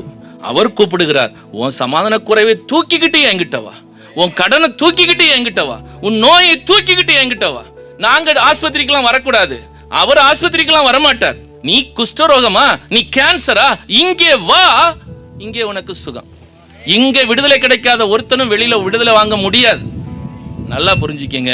ஒரு ஊழியக்காரனை கர்த்தர் மேய்ப்பனாக போதகனாக தெரிந்து கொள்ளும் போது அந்த மனுஷனுக்கு 2 வரங்களை கொடுத்து தான் ஊழியத்துக்கு கூப்பிட்டார். முதல் மேய்ப்பனும் போதகனுமான மோசேயை கர்த்தர் அழைக்கும் போது அந்த 2 காரியத்தை கொடுத்து தான். இன்றைக்கு 5 வகை ஊழியங்களை கர்த்தர் கொடுத்திருக்கிறார். சபையில் வெளியில் இருக்கக்கூடிய பரிசுத்தவான்கள் சபையோடு சீர் பொருந்துவதற்காக அப்போஸ்தல ஊழியம், தீர்க்க தரிசன ஊழியம், சுவிசேஷ ஊழியம். ஆனால் சபை பக்தி விருத்தி அடைவதற்கு ஒரே ஒருத்தனை கர்த்தர் மேய்ப்பனாகவும் போதகனாகவும் ஏற்படுத்தி இருக்கிறார். அது 2 பேர் கிடையாது. சபைக்குள்ளால ஒரு மேய்ப்பன், அவன் தான் போதகனா இருக்கணும். அந்த வசனத்தை வாசிச்சு பார்த்தீங்கன்னா தெரியும், அதுல கமா இருக்காது. அப்போஸ்தலராக கமா, தீர்க்கதரிசிகளாக கமா, சுவிசேஷகராக கமான் போட்டிருக்கிற என் தேவனுடைய வேதம் சபை பக்தி விருத்தி அடைவதற்காக ஒருவனை மேய்ப்பனாகவும் போதகனாகவும் தேவன் ஏற்படுத்தினார். அந்த மேய்ப்பனுக்கும் போதகனுக்கும் ஒரு அதிகாரம் உண்டு. அவன் கையில் இருக்கக்கூடிய கோலை கீழே போட்டா அது பாம்பா மாறும், திரும்ப பிடிச்சா அது கோலா மாறும். பிசாசை துரத்துகிற வரம் கொடுக்காமல் என் தேவன் ஒரு மனுஷனையும் மேய்ப்பனாக ஊழியனாக தெரிந்து கொள்கிறதில்லை. இரண்டாவதாக, உன் கையை மடியிலே போடு, குஷ்டரோகம். திரும்ப எடுத்து மறுபடியும் போடு, சின்ன பிள்ளையோட மறுகையை போல மாறிடுச்சு. ஒரு ஊழியக்காரனுக்கு சுகமாக்குற வரம் கொடுக்காம என் தேவன் மேய்ப்பனாக போதகனாக ஒருத்தனையும் ஊழியத்துக்கு ஏற்படுகிறது இல்லை. ஆனா அந்த ஊழியக்காரனுக்கு எந்த சபையாவது மதிப்பு கொடுக்குதா? அடுத்த சபைக்காரன், அடுத்த ஊழியக்காரர், அவர் அங்க ஏசி வச்சிருக்கிறாரு, அவரு கார் பார்க்கிங் வச்சிருக்கிறாரு, அவரு அது கொடுத்தாரு, அவரு இது கொடுத்தாரு, நாங்க ஒன்னும் கொடுக்க கூடாது. என் தேவன் உனக்கு தரணும். அவர் நிச்சயமா இந்த சபையில் இருக்கிற ஒவ்வொருவருக்கும் தீர்க்க ஆயுசை கட்டளையிட்டிருக்கிறார். அவர் இருக்கிற ஒவ்வொருவருக்கும் உனக்கு முன்னே போய் கோணலானவைகளை செவ்வையாக்கி இருக்கிறார். உன்னுடைய நாட்கள் அவருடைய கரத்துல இருக்குது. இதை நாங்க சொல்ல முடியும், கேரண்டி தர முடியும். பணங்காசெல்லாம் தர முடியாது. நாங்க இலவசமா என்ன பெற்றிருக்கிறோமோ அதை இலவசமா கொடுக்க முடியும். ஒரு ஊழியக்காரனை நீ பார்க்கும்போது தெரியணும், இந்த ஊழியக்காரன் எனக்கு என் தேவன் ஏற்படுத்தின இந்த ஊழியக்காரனால துரத்த முடியாத பிசாசு என் குடும்பத்துல இருந்தா, என் தொழில் வியாபாரத்துல இருந்தா, வேற எவனாலையும் துரத்த முடியாது. கர்த்தர் பெரியவர். ரொம்ப பேர் அமைதியா இருக்கிறாங்க. ரொம்ப அது என்ன பின்ட்ராப் சைலன்ஸ் மாதிரி இருக்கு. ஒரு ஜெப கூட்டம் மாதிரியே தெரியல. ரொம்ப அமைதியா உட்கார்ந்துட்டு இருக்கிறாங்க. சங்கீதம் 87 சொல்லுது இல்லையா, அது யோசிச்சுட்டே இருப்பாங்க போல இருக்கு. இங்க இருந்து உன் பேர் பரலோகத்தில் எழுதப்படுதுன்னு சொன்னா ஏத்துக்கிறதே இல்லை. 2வது வசனம் சொல்லுது, 7ஆம் வசனம், 6ஆம் வசனமா 7ஆம் வசனமா, கர்த்தர் ஜனங்களை பரலோகத்தில் ஜீவ புஸ்தகத்தில் பேர் எழுதும் போது இன்னான் இதிலே பிறந்தான் என்று அவர்களை தொகையிடுவார். எந்த ஊழியக்காரனும் ஜனத்தொகை கணக்கெடுக்க கூடாது. சென்செக்ஸ் கணக்கெடுத்தா வாந்தி பேதி வந்துடும். அதுக்கு எங்களுக்கு நல்ல உதாரணம் தாவீது. நாங்க கணக்கெடுக்கிறது இல்லை. ஒவ்வொரு ஆராதனையிலும் என் தேவன், என் மணவாளன் கணக்கெடுக்கிறார். இன்னான் இன்னான் இதிலே பிறந்தான் என்று அவர்களை தொகையிடுவார். இங்க வந்த அந்த எவ்வளோ பெரிய பாவியா இருந்தாலும் இந்த இடத்துக்குள்ளால வரும்போது எவனையும் கல்லால் அடிச்சு நரகத்துக்கு அனுப்புறதுக்கு என் தேவன் விடமாட்டார். அது நேற்றைக்கு வரைக்கும், அல்லது இந்த ஆராதனைக்கு வர்றதுக்கு முன்னாடி உன் வாழ்க்கை எப்படி வேணா இருந்திருக்கலாம். இந்த நாளிலே, இந்த நிமிஷத்திலே அவருடைய மனவாட்டியாய் நீ அலங்கரிக்கப்பட்டிருக்கிற அவர் இனி சொல்வார், மற்ற எல்லாரையும் பார்த்து சொல்வார், உங்களில் பாவம் இல்லாதவன் இவன் மேல கல்லெறியட்டும்னு சொல்லி. உலகத்தில் இல்லாத எந்த பிரச்சனையும் உனக்கு வந்துடல. உலகத்தில் இல்லாத எந்த ஒரு கடன் பிரச்சனையும் இல்லை, எந்த ஒரு அவமானமும் உனக்கு வந்துடுறதில்லை. ஆனா தேவன் பொல்லாங்கினால் உன்னை சோதிக்கல. ஏதேன் தோட்டத்துல பொல்லாங்கை கொண்டு உன்னை சோதிக்கல. நீதான் தன் சுய இச்சையிலே சிக்குண்டு சோதனைக்குள்ளானாய். என்ன காரியம்? மாம்சத்தின் இச்சை, கண்களின் இச்சை, ஜீவனத்தின் பெருமை. இது சாப்பிட்டா இப்படி இருக்கும், இது சாப்பிட்டா கண்கள், இது சாப்பிட்டா தேவர்களை போல மாறும், ஜீவனத்தின் பெருமை. அதை தான் உடைச்சார் என் தேவன். 1 யோவான் 2:16 தான் ஏதேன் தோட்டத்துல நடந்தது. அந்த காரியத்துக்கு கர்த்தர் எதிர்த்து நிற்கிறார். ஆனா நீ இன்றைக்கு இங்க அடங்கி இருந்தா உன்னை உயர்த்துவார். அவருக்கு பலியை விட உன்னுடைய கீழ்ப்படிதல் முக்கியம். நீ வந்து உட்கார்ந்தா போதும், அவர் ரொம்ப விருப்பப்படுவார். அல்லேலூயா, அல்லேலூயா. உன் பெயர் எழுதப்படுகிற உன் சபை, அந்த சபைக்காக, அந்த இடத்துல இருக்கிற ஊழியக்காரனுக்காக ஒரு நிமிஷம் நன்றி சொல்ல. உன் வாயை திறந்து நன்றி, எனக்கு தந்த நல்ல திருச்சபை ஐக்கியத்திற்காக, எனக்கு தந்த ஆலய ஐக்கியத்திற்காக, எனக்கு தந்த பரிசுத்த ஊழியக்காரனுக்காக நன்றின்னு சொல்ல. நிறைய பேர் வாயை திறக்கல. ஆசிர் பாஸ்டர் மேல அவ்வளோ கோபம் போல இருக்கு. ஒரு ஆத்மாவும் வாய் திறக்கவே இல்லை. அதுக்கு அவரும் ஆமைன்னு சொல்றாரு. ஆண்டவரே அவரா பக்கத்தில் ஏறுமான்னு தெரியல. இதுக்கெல்லாம் ஆமீன்னு சொல்லக்கூடாது. இதுக்கு ஐயோ ஆண்டவரே எங்களை மாத்துங்கன்னு சொல்லியிருக்கணும். அல்லேலூயா, அல்லேலூயா. நீங்க சந்தோஷமா இருந்தீங்கன்னா நான் ஒரு நல்ல ரகசியத்தை சொல்லி தருவேன். இந்த சபையில நீங்களும் நானும் நாட்டப்பட முடியாது.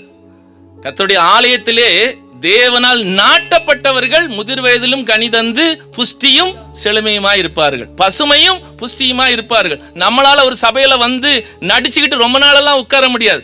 நிறைய ஆட்கள் திடீர்னு ஒரு இடத்துல வந்து உட்காருவான், ரொம்ப பக்திமயமா இருக்கும். எங்கடா இருந்து வந்தேன்னா அங்க போனேன், அந்த பாஸ்டர் வந்து சரியில்லை அதனால இங்க வந்துட்டேன்னு. இது சரியா இருக்காதுன்னு கொஞ்ச நாள் பார்த்தாச்சுன்னா தான் தெரியும். இங்க உள்ளுக்குள்ளால குழுவுல கடன் வாங்க வந்திருப்பான். இல்லை ரொம்ப கோபமா, இதெல்லாம் ரெக்கார்ட் ஆகுது, எப்படி கேட்பாங்க தெரியல எனக்கு, இதெல்லாம் போடாதீங்க. அல்லேலூயா. அப்படிதான் வர்றாங்க எல்லாருமே. என்ன கிடைக்கும், என்ன தருவார், ஏசு என்ன தருவார்னு ஒருத்தரும் கேட்க மாட்டேங்கிறாங்க. ஏசு என்ன தருவார்? நித்திய ஜீவனை தருவார். நித்திய ஜீவனை தந்துட்டு உன்னை பிச்சைக்காரனா விட்டுருவாரா? இந்த ஜெப வீட்டுல நன்மையும் கிருபையும் என்னை தொடரும். அதுதான் புதிய ஏற்பாட்டிலையும் சொல்றார், நான் என் தேவனுடைய ஆலயத்தில் உன்னை தூணாக்குவேன், அதுல இருந்து ஒரு காலம் நீ விலகுவதில்லை. இந்த நம்பிக்கை ஏன் ஒருத்தருக்கும் வரவே இல்லை? இந்த நம்பிக்கை ஏன் வரல? இதுதானே கிருபை. துரத்தப்பட்ட என்னை அவருடைய வாசஸ்தலத்துக்கு சுமந்து கொண்டு வந்தாரு, இதுதானே கிருபை. இதை விட வேற என்ன கிருபை வேணும்? பணம் தந்தாதான் கிருபையா? வீடு தந்தாதான் கிருபையா? இந்த இடத்துக்கு வரவே முடியாது, தெரியும்ல. வருஷத்துக்கு ஒரு தடவை தான் பிரதான ஆசாரியனே பலி செலுத்துறதுக்கு உள்ள வருவான். கேட்டிருக்கீங்களா? பழைய ஏற்பாட்டில் இருக்கு, உங்க பாஸ்டர்கிட்ட கேளுங்க. வருஷத்துக்கு ஒரு தடவை தான். அது நம்ம ஊர் நாட்டையர்லாம் போட்டிருப்பாங்கல்ல, இடுப்புல கயிறு கட்டி தொங்க விட்டுருப்பாங்கல்ல, அதுல இன்னொரு மணியும் சேர்த்து விட்டுருப்பாங்க. இந்த நாயை கூட்டு போற மாதிரி உள்ள அனுப்பணும். இது ரெக்கார்ட் ஆகுது, எல்லாரும் கேட்கட்டும். அது உள்ள போகும்போது நாய் அனுப்புனது மாதிரி உள்ள அனுப்பணும். பாதி பேர் செத்து போயிடுவான். ஜனத்துக்கு பலி செலுத்த போனவன் செத்து போயிடுவான். இவனை தான் நல்லவன் நம்பி வச்சிருந்தார். ஏசு எதுக்காக இந்த பூமிக்கு வரணும், உன் பாரத்தையும் என் பாரத்தையும் சுமக்க ஏன் வரணும்னா, இந்த உலகத்துல இருக்கக்கூடிய எந்த மனுஷனையும் நம்பி அந்த பொறுப்பை கொடுக்க முடியல. போறவெல்லாம் பாதி பேர் செத்து செத்து விழறான். மகா பரிசுத்த ஸ்தலம். வெளிப்பிரகாரத்துல நிற்கிறதற்கு தகுதி இல்லாத என்னை வெளிப்பிரகாரத்தில் அல்ல, உட்பிரகாரத்தில் அல்ல, பரிசுத்த ஸ்தலத்தில் அல்ல, மகா பரிசுத்த ஸ்தலத்தில் மூலஸ்தானத்தில் என் தேவன் கொண்டு வந்து நிப்பாட்டி இருக்கிறார். இங்கே நான் நிர்மூலமாகாமல் இருப்பது கிருபை.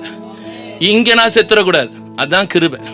இந்த ஆலயத்துக்குள்ளால வந்து அடி வாங்கி பரம்பரையே இல்லாம செத்துறக்கூடாது, அதுதான் கிருபை. அது யாருக்கும் புரியறதே இல்லை. கிருபை செழிப்பு உபதேச ஊழியர்கள் சொல்லுகிறது அது அல்ல. நான் இந்த சபையில் வந்து அடி வாங்காம இருக்கிறது கிருபை. புரியுதா உனக்கு? இது அப்படிப்பட்ட இடம். ஆனா இங்க உட்கார்ந்து இருக்கிறோம் ஊழியக்காரனான எனக்கு எங்களுக்கெல்லாம் பெரிய கொம்பெல்லாம் கிடையாது. பிரசங்கம் முடிகிற வரையிலும் நான் சாவாமல் பிழைத்திருந்து கர்த்தருடைய செய்கைகளை விவரிப்பேன். 9 மணி வரைக்கும் கொடுத்துருக்கிறார் பாஸ்டர். அது வரைக்கும் சாவாம இருக்கணும், இல்லைன்னா தூக்கி தூர போட்டுடணும். ஐயோ வயசானவன் மரியாதைலாம் பார்க்கவே கூடாது, தீட்டு. உனக்கு புரியல, கொஞ்சம் நேரம் ஆகும்னு நினைக்கிறேன். நாளைக்கு புரிஞ்சிடும் எப்படி. அப்போ நாளைக்கு தான் எங்களுக்கு சம்பளம் கிடைக்கும். என்ன செய்ய? அல்லேலூயா. அல்லேலூயா சொல்றதுக்கு ஏன் சங்கடப்படுறீங்க? நீங்களும் பயங்கரமா அல்லேலூயா சொன்னீங்களே. பாவம் அந்த ஊழியக்காரன் நின்று ஒரு 4-5 பாட்டுக்கு போராடி பார்த்தார். ஒரு ஆத்மாவும் அசைவே இல்லை, அப்படியே நின்றுட்டு உட்கார்ந்து இருந்தது. என்ன செய்ய? இப்போ இதை எதுக்கு பேசணும்னு தெரியல. இது தேவையில்லை, எரேஸ் பண்ணிடுங்க இதெல்லாம். அப்புறமா இப்போ என்ன பேசிட்டு இருந்தோம்? எல்லா பாரத்தையும் தூக்கிட்டு வாங்க. எல்லாரும் என்ன சொல்றாங்க? எங்களுக்கு கடனா இருக்குது, வர முடியல. அவர் வீட்டில் தரமாட்டார், வீட்டில் தரமாட்டார். இங்கே வந்தா திரும்பி போகும்போது கொளுத்த கண்டுகளை போல போவீர்கள். அதுதான் தேவனுடைய வசனம். இங்க வரும்போது நீ எப்படி வந்தியோ தெரியாது. ஆனா இந்த இடத்திலிருந்து நீ புறப்பட்டு போகிற போக்கையும் அடுத்த ஆராதனைக்கு திரும்பி வருகிற வரத்தையும் இது முதற்கொண்டு என்றென்றைக்கும் காப்பார். போக்குவரத்துக்கு கூட இன்னும் அர்த்தம் தெரியல. நீ நம்பு, அவர் சொல்ல ஆசீர்வாதம் உண்டாகும், அவர் கட்டளையிட சாபம் நிற்கும். அவர் சொல்ல ஆசீர்வாதம் உண்டாகும், அவர் கட்டளையிட சாபம் நிற்கும். அதற்கு ஒரே ஒரு இடம், இந்த சீயோன். இந்த சீயோனிலிருந்து வேதம் வெளிப்படணும். நீ கேட்கலாம், இல்லையே நிறைய பேர் நல்ல பிரசங்கம் பண்றாங்களே, நிறைய அந்த வசனம்லாம் நிறைய வருதே. இல்லை இல்லை இல்லை இல்லை, வசனம் கேட்கறதுக்கு தான் வேதமும் எருசலேமிலிருந்தும் சீயோனிலிருந்து தான் வசனமும் வெளிப்படணும். ஒரு இடத்துல இல்ல, 2 இடத்துல சொல்லி இருக்கிறார். ஏசாயால மட்டும் இல்ல, மீகாலையும் சொல்லி வச்சிருக்கிறார். வேதம் எங்க இருந்து வெளிப்படணும்? சபையில, சீயோன்ல, மணவாட்டி கூடி வருகிற இடத்துல. புதிய ஏற்பாட்டு ஸ்டைல்ல சொல்லணும்னா, ஆவியானவர் சபைகளுக்கு சொல்லுகிறதை காது உள்ளவன் கேட்க கடவன். அந்த நல்ல காது உள்ளவன் எவனோ அவனுக்கு கொடுக்கப்படும். ஆதாமுக்கு கிடைக்காத பரிபூரணம் அவன் அடைவான். அவனுக்கு என்ன பரிபூரணம் கிடைக்கல? எல்லாத்தையும் அனுபவிச்சான், ஜீவவிருட்சத்தின் கனியை மட்டும் தொட முடியல. ஆனா நீ சபையில உண்மையா இருந்தா, முதல் வாக்கு தத்துவம் வெளிப்படுத்தின விசேஷம் 2ஆம் அதிகாரத்துல, ஜெயம் கொள்கிறவன் எவனோ, சாத்தானின் சத்தத்துக்கு இந்த சபையில ஜெயம் கொள்கிறவன் எவனோ அவனுக்கு பரதீசின் மத்தியில் இருக்கிற ஜீவவிருட்சத்தின் கனியை புசிக்க கொடுப்பேன். நீ நினைக்கலாம், சாத்தான் இங்கேயா நிக்கிறான். ஆமா, சாத்தான் இங்கதான் நிற்பான், வேற எங்கேயும் போக மாட்டான். அவனுக்கு தெரியும் மற்ற டிக்கெட் எல்லாம் அவன் டிக்கெட்டுன்னு சொல்லி. இந்த சபையை சுற்றி எவனை விழுங்கலாமோ என்று கெர்ச்சிக்கிற சிங்கம் போல சுற்றி வகை தேடி திரிகிறான். இந்த சபையை சுத்தி தான் அவன் சுத்திக்கிட்டு இருப்பான். ஆனா அதையும் தாண்டி தேவன் ஒரு பெரிய கேருபீன்களையும் கூட்டத்தையும், சேராபீன்களுடைய கூட்டத்தையும், ஒரு பெரிய அஸ்திராயுதத்தையும் கர்த்தர் வச்சிருக்கிறார். வீசிக்கொண்டிருக்கிற சுடரொளிப்பட்டு உனக்கு தெரியுதான்னு தெரியல. இந்த இடத்துல உன்னை யார் நிப்பாட்டினார்னா, சங்கீதம் 87:5 சொல்லுது இல்லையா, உன்னதமானவர் தாமே அவர்களை சிறப்படுத்துவார். எல்லா நாமத்துக்கும் மேலான நாமத்தை என் தந்தை இடத்துல பெற்ற எம்பெருமான் இயேசு உன்னை மனவாட்டியா இந்த சபையிலே ஸ்திரப்படுத்துவார். 2 தெசலோனிக்கேயர் 3ஆம் அதிகாரம் 3ஆம் வசனம் சொல்லுது, கர்த்தரோ உண்மை உள்ளவர், அவர் உங்களை ஸ்திரப்படுத்தி, எங்க ஸ்திரப்படுத்தி? விசுவாச சபைக்குள்ளாய் உன்னை ஸ்திரப்படுத்தி நரகத்தினின்று சாத்தானிடத்திலிருந்து உன்னை விலக்கி காத்துக்கொள்வார். இதுங்களா ஆமீன் வரவே இல்லை உங்களுக்கு? அதுக்கு முதலாவது தேவை பரிசுத்தம். இந்த பரிசுத்தத்தை எப்படி பெற்றுக்கொள்ள முடியும்? 40 நாள் ஃபாஸ்டிங் இருந்து நடக்காது. வேற என்ன செய்யலாம்? தாடி சாமியார் ஒருத்தன் உண்டு, அவன்கிட்ட போய் ஏதாவது பரிசுத்தம் வாங்கலாம்னா அசுத்தம் தான் வரும். அவங்ககிட்டையும் போகாதீங்க, அங்கெல்லாம் போய் வராது. அந்த பக்கம் அந்த டிவியெல்லாம் ஆஃப் பண்ணி வச்சுருங்க. தரித்திரம் பிடிச்சது ரெக்கார்ட் ஆகிருக்கும்ல, கேட்கட்டும். இல்லை ரொம்ப கோபமாக இருக்கிறீங்க, மணி ஆர்டர்லாம் அனுப்பிச்சிட்டு உட்காந்துருக்கீங்க போல இருக்கு. அக்கினி அபிஷேக உபவாச முகாம் அதிலெல்லாம் பரிசுத்தமாக முடியாது. அப்புறம் எதில் தான் பரிசுத்தமாக முடியும்? நான் உங்களை பரிசுத்தமாக்குற கர்த்தர், அவர் தான் பரிசுத்தமாக முடியும். எப்படி பரிசுத்தமாக முடியும்? பலிபிடத்தை தொடுகிறதெல்லாம் பரிசுத்தமாகும். இயேசுதான் என்னுடைய பலி, இயேசுதான் என்னுடைய பலிபீடம். அவரால் மட்டும்தான் என்னை சுத்திகரிக்க முடியும். யோவான் 17:17 சொல்றார், உம்முடைய வசனத்தை, உம்முடைய சத்தியத்தினால் அவர்களை சுத்திகரியும். உம்முடைய வசனமே சத்தியம். என் இயேசுதான் எனக்கு சத்தியம், இயேசுதான் எனக்கு சுத்திகரிப்பு. எத்தனை பேர் நம்புற? ஒருத்தரையும் ஆமீனே காணுமே. 12 வருஷம் பெரும்பாடுள்ள ஒருத்தி இருந்தால, தீட்டு அவ வீட்டுக்குள்ளால வர முடியாது, சமுதாயத்துக்குள்ளால வர முடியாது, ஏன் சபைக்குள்ளால கூட வர முடியாது. தீட்டு இல்லையா? தெரியுமா அவளை? தெரியலன்னா பாஸ்டர்ட்ட கேளுங்க. அப்படி ஒருத்தி இருக்கிறா பரிசுத்த வேதாகமத்தில் 2 இடத்துல அவளை பத்தி நல்லா சொல்லியிருப்பாங்க. அந்த மனுஷி என்ன செஞ்சா? எல்லாத்தையும் செலவழிச்சு பார்த்துட்டு என்ன சொன்னா? அந்த தீட்டு போகிறதுக்கு, தோஷம் போறதுக்கு என்ன செய்யணும்னு சொன்னா? எல்லாத்தையும் செலவழிச்ச பிறகுதான் புத்தி தெளிஞ்சுது. புத்தி தெளிஞ்ச பிறகு அவ என்ன சொன்னா? என்னையா சொன்னா? என்னம்மா சொன்னா? அவருடைய யார் சொல்லி கொடுத்தா? யார் சொல்லி கொடுத்தா? யாருமே சொல்லாம ஒருத்தன் எப்படியாவது செய்வானா? என்ன போய் சொல்றீங்க பாரு. யாருமே சொல்லி கொடுக்காம எப்படிங்க சொல்ல முடியும்? சொல்லி கொடுத்தது ரூத். ரூத் தெரியும்ல, மோவாபிய என் தெய்வத்தால் இஸ்ரவேலரால் அருவருக்கப்படக்கூடிய அந்த மோவாபிய ரூத்துக்கு ஒண்ணு மட்டும் தெரிஞ்சது, இஸ்ரவேலனா இருக்கிற இந்த போவாசுடைய போர்வைக்குள்ளாய் நான் என்னை சுற்றி கொண்டால் நான் தீட்டு நீங்கி பரிசுத்தமாவேன். என் மணவாளன் இயேசுடைய போர்வைக்குள்ளால என்னால போக முடியாது, என்ன கல்லறிஞ்சு கொள்ளுவான். தீட்டான என்ன நடத்தி உள்ள போக முடியாது, கல்லறிஞ்சு கொள்ளுவான். ஆண்களும் பெண்களும் சிறு பிள்ளைகள் நடந்து போற இடத்துல நான் போகிறதுக்கு ஒரே ஒரு வழி, ஒண்ணு நான் ஊர்ந்து போகணும், இல்ல புரண்டு போகணும். முழங்கால் படியிடாம நான் என் மணவாளன் கிட்ட வந்திருக்கவே முடியாது. எத்தனை பேருக்கு புரியுது நான் சொல்லுகிற 12 வருஷ பெரும்பாடு? நான் சொல்ற 12 வருஷ பெரும்பாடு எத்தனை பேருக்கு புரியுதுங்க? அவருடைய வஸ்திரத்தின் ஓரத்தை தொட்டால் எனக்கு சுகம். ஆனா எனக்கு தெரிஞ்ச ரூத்தை போல நான் போய் உட்கார முடியாது. அதனாலதான் போர்வைக்கு உள்ளாக அல்ல, வஸ்திரத்தின் ஓரத்தை ஆகிலும் வந்தா தொட்டா சுகம் பெற்றா. வல்லமை புறப்பட்டது. இந்த சபையிலிருந்து வல்லமை புறப்படுதுன்னு சொன்னா ஒருத்தனை நம்ப மாட்டேங்கிறான். நான் சொல்றேன், இன்றைக்கு உன்னுடைய அசுத்தம் நீங்கணும்னா, உன்னுடைய 12 வருஷ 80 வருஷ தீட்டு நீங்கணும்னா அவருடைய வஸ்திரத்தொங்களால மட்டும்தான் முடியும். அந்த வஸ்திரத்தின் ஓரத்தால மட்டும்தான் முடியும். அந்த வஸ்திரம் எங்க இருக்குது? ஏசாயா 6ஆம் அதிகாரம், அதை நீ எடுத்து படிச்சு பாரு. ஆண்டவரை உயரமும் உன்னதமான சிங்காசனத்தின் மேல் வீற்றிருக்க கண்டேன், ஆண்டவருடைய வஸ்திரத்தொங்களால் தேவாலயம் நிறைந்திருந்தது. யாருமே பைபிள் எடுக்கவே இல்லை. பாருங்க, மண்டையில 4 கொட்டு வச்சு சொல்லி கொடுக்கணும்ல. இந்த பைபிள்ல இப்படி போட்டிருக்குது பாத்தியாடின்னு சொல்லணும்ல. கண்டுபிடிச்சு வைங்க. அசுத்தம் எல்லாரையும் ஒதுக்காதீங்க. ஒரு நாள் சபைக்கு கொண்டு வாங்க, உங்க தீட்டு நீங்கும், உங்க பிள்ளையுடைய தரித்திரம் தீட்டு நீங்கும், அசுத்தம் நீங்கும். அந்த கெட்ட பழக்கத்தின் மேல், அந்த போதையின் மேல் வெறுப்பு உண்டாகும். நீங்க கொண்டு வரணும், சபைக்குள்ளால கொண்டு வரணும். அதை விசுவாசத்தோடு கொண்டு வரணும். விசுவாசமுள்ள ஜெபம் பிணியாளியை விடுவிக்கும். எத்தனை பேர் நம்புறீங்க? நான் பேசுறது கேட்கல, இடி முழக்க மாதிரி தான் சத்தம் கேட்குன்னு நினைக்கிறேன். மைக்க காத்தான்னு தெரியல. காத்தா தான் இருக்கும். பரவாயில்ல, இறையாதே அமைதலா இரு. சொல்ல மாட்டேங்கிறீங்களே. நீங்களாம் சொன்னா தானே முடியும். இப்பதான் சொன்னேன் விசுவாசம் உள்ள ஜெபம்னு சொன்னேன். அல்லேலூயா, அல்லேலூயா. அந்த 12 வருஷ ஸ்திரீயுடைய அந்த தீட்டு நீங்கி பரிசுத்தமானது தெய்வத்தினுடைய ஆலயத்தில். அவர் இருக்கிற இடம் பரிசுத்த ஸ்தலம். அவர் இருக்கிற இடம், அந்த இடத்த ஞாபகம் வைங்க. உங்க சபை எவ்வளோ பெருசு சின்னதெல்லாம் இல்லைங்க, அது பழைய ஏற்பாட்டு காலம். இப்போ இது அவருடைய தொழுவம். இந்த தொழுவத்தில் இல்லாத வேறு ஆடுகள் எனக்கு உண்டு, அவைகளை நான் தொழுவத்திலே சேர்க்க வேண்டும். யாராவது இன்றைக்கு நீ முதலாவதாக இந்த இடத்துக்கு வந்திருந்தா உன்னை நான் வாழ்த்துக்கிறேன். இந்த தொழுவத்துக்குள்ளால நிச்சயமா உனக்கு ஒரு அங்கீகாரம் உண்டு. இந்த எல்லைக்குள்ளால சமாதானம். இங்க வந்திருக்கிற ஒவ்வொருடைய வீடுகள் அரண்மனைகளுக்குள்ளும் சுகம் உண்டாயிருக்கும். என் தேவனுடைய சபையை எப்படி பார்க்கிறாருன்னா பெரிய அலங்கமா பார்க்கிறார். அந்த கட்டடத்துக்குள்ளால, அந்த கூட்டத்துக்குள்ளால இருக்கிற ஒவ்வொருடைய வாழ்க்கையிலையும் சமாதானம். ஆனா இந்த இடத்துல இருக்கிற ஒவ்வொரு பிள்ளைகளுடைய வீடு இத மாதிரி குடிசையா கூட இருக்கட்டும், உன் வீடை என் தெய்வன் அரண்மனையா பார்க்கிறார். அதுக்குள்ளால சுகம் இருக்கும். நீ வட்டிக்காரனுக்கோ வக்கீலுக்கோ டாக்டருக்கோ பணம் கொடுக்க வேண்டிய அவசியமே இருக்காது. உன் சம்பாத்தியம் பொத்தலான பையில போகாது. இதுவரைக்கும் ஏன் பொத்தலான பையில போச்சுது?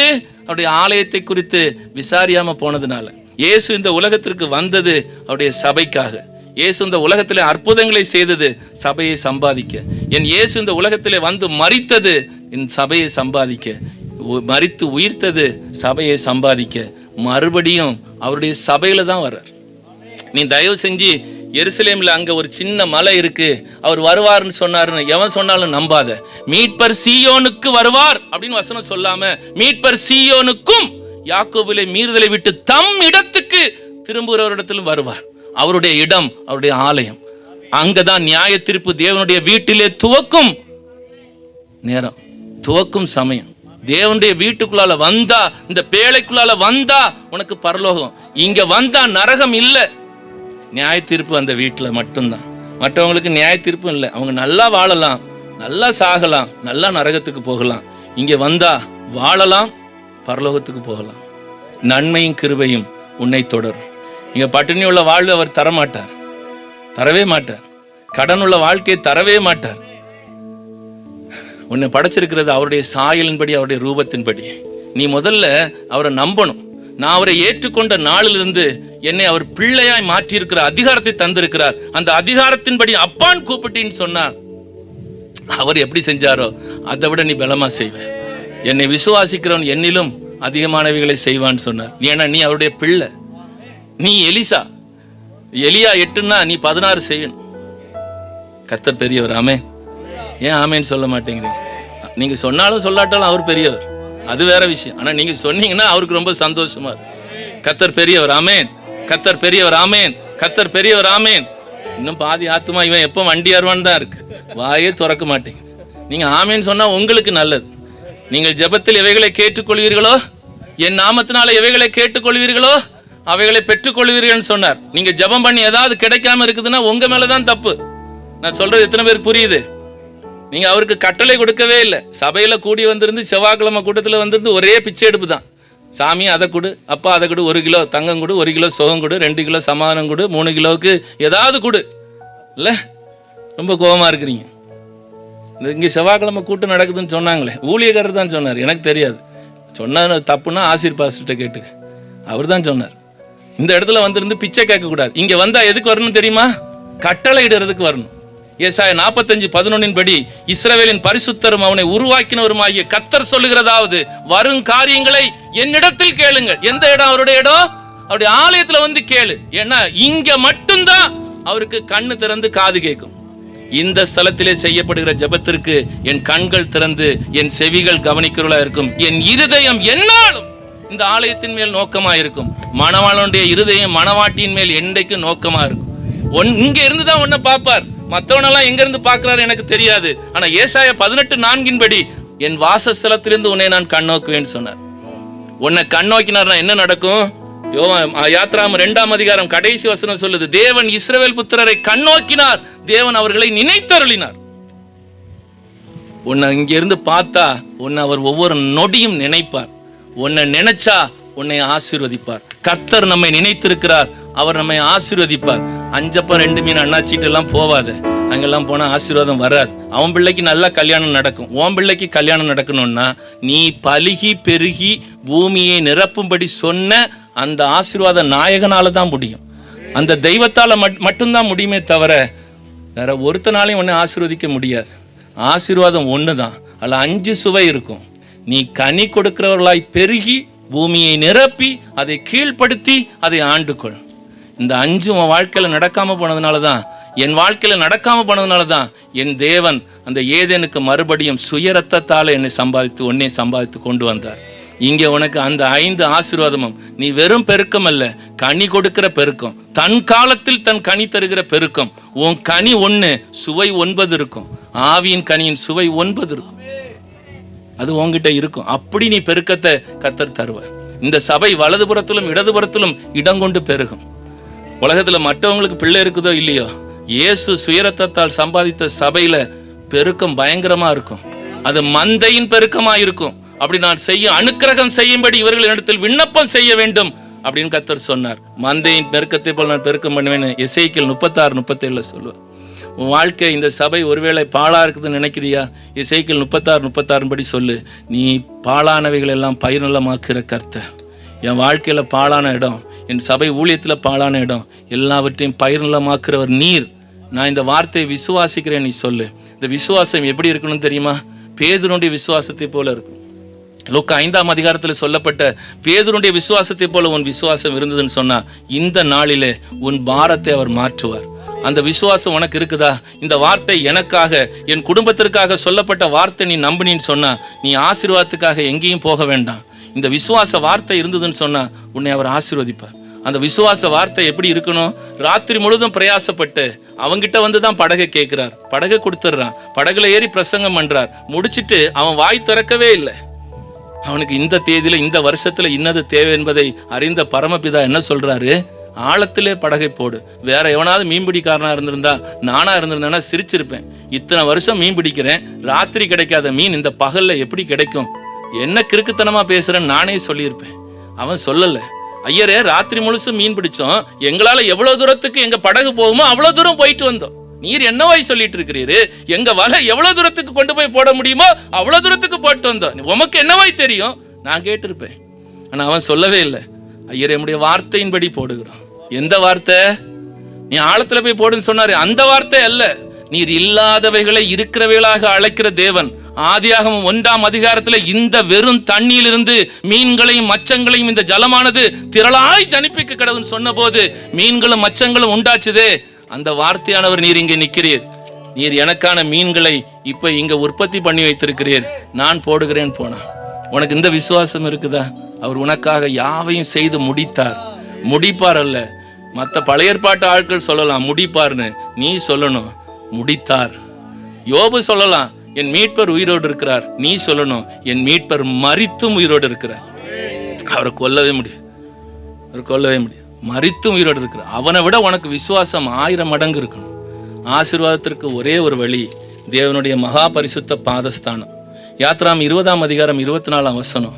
அங்க வந்துதான் உன்னை ஆசீர்வதிப்பேன்னு சொல்ற.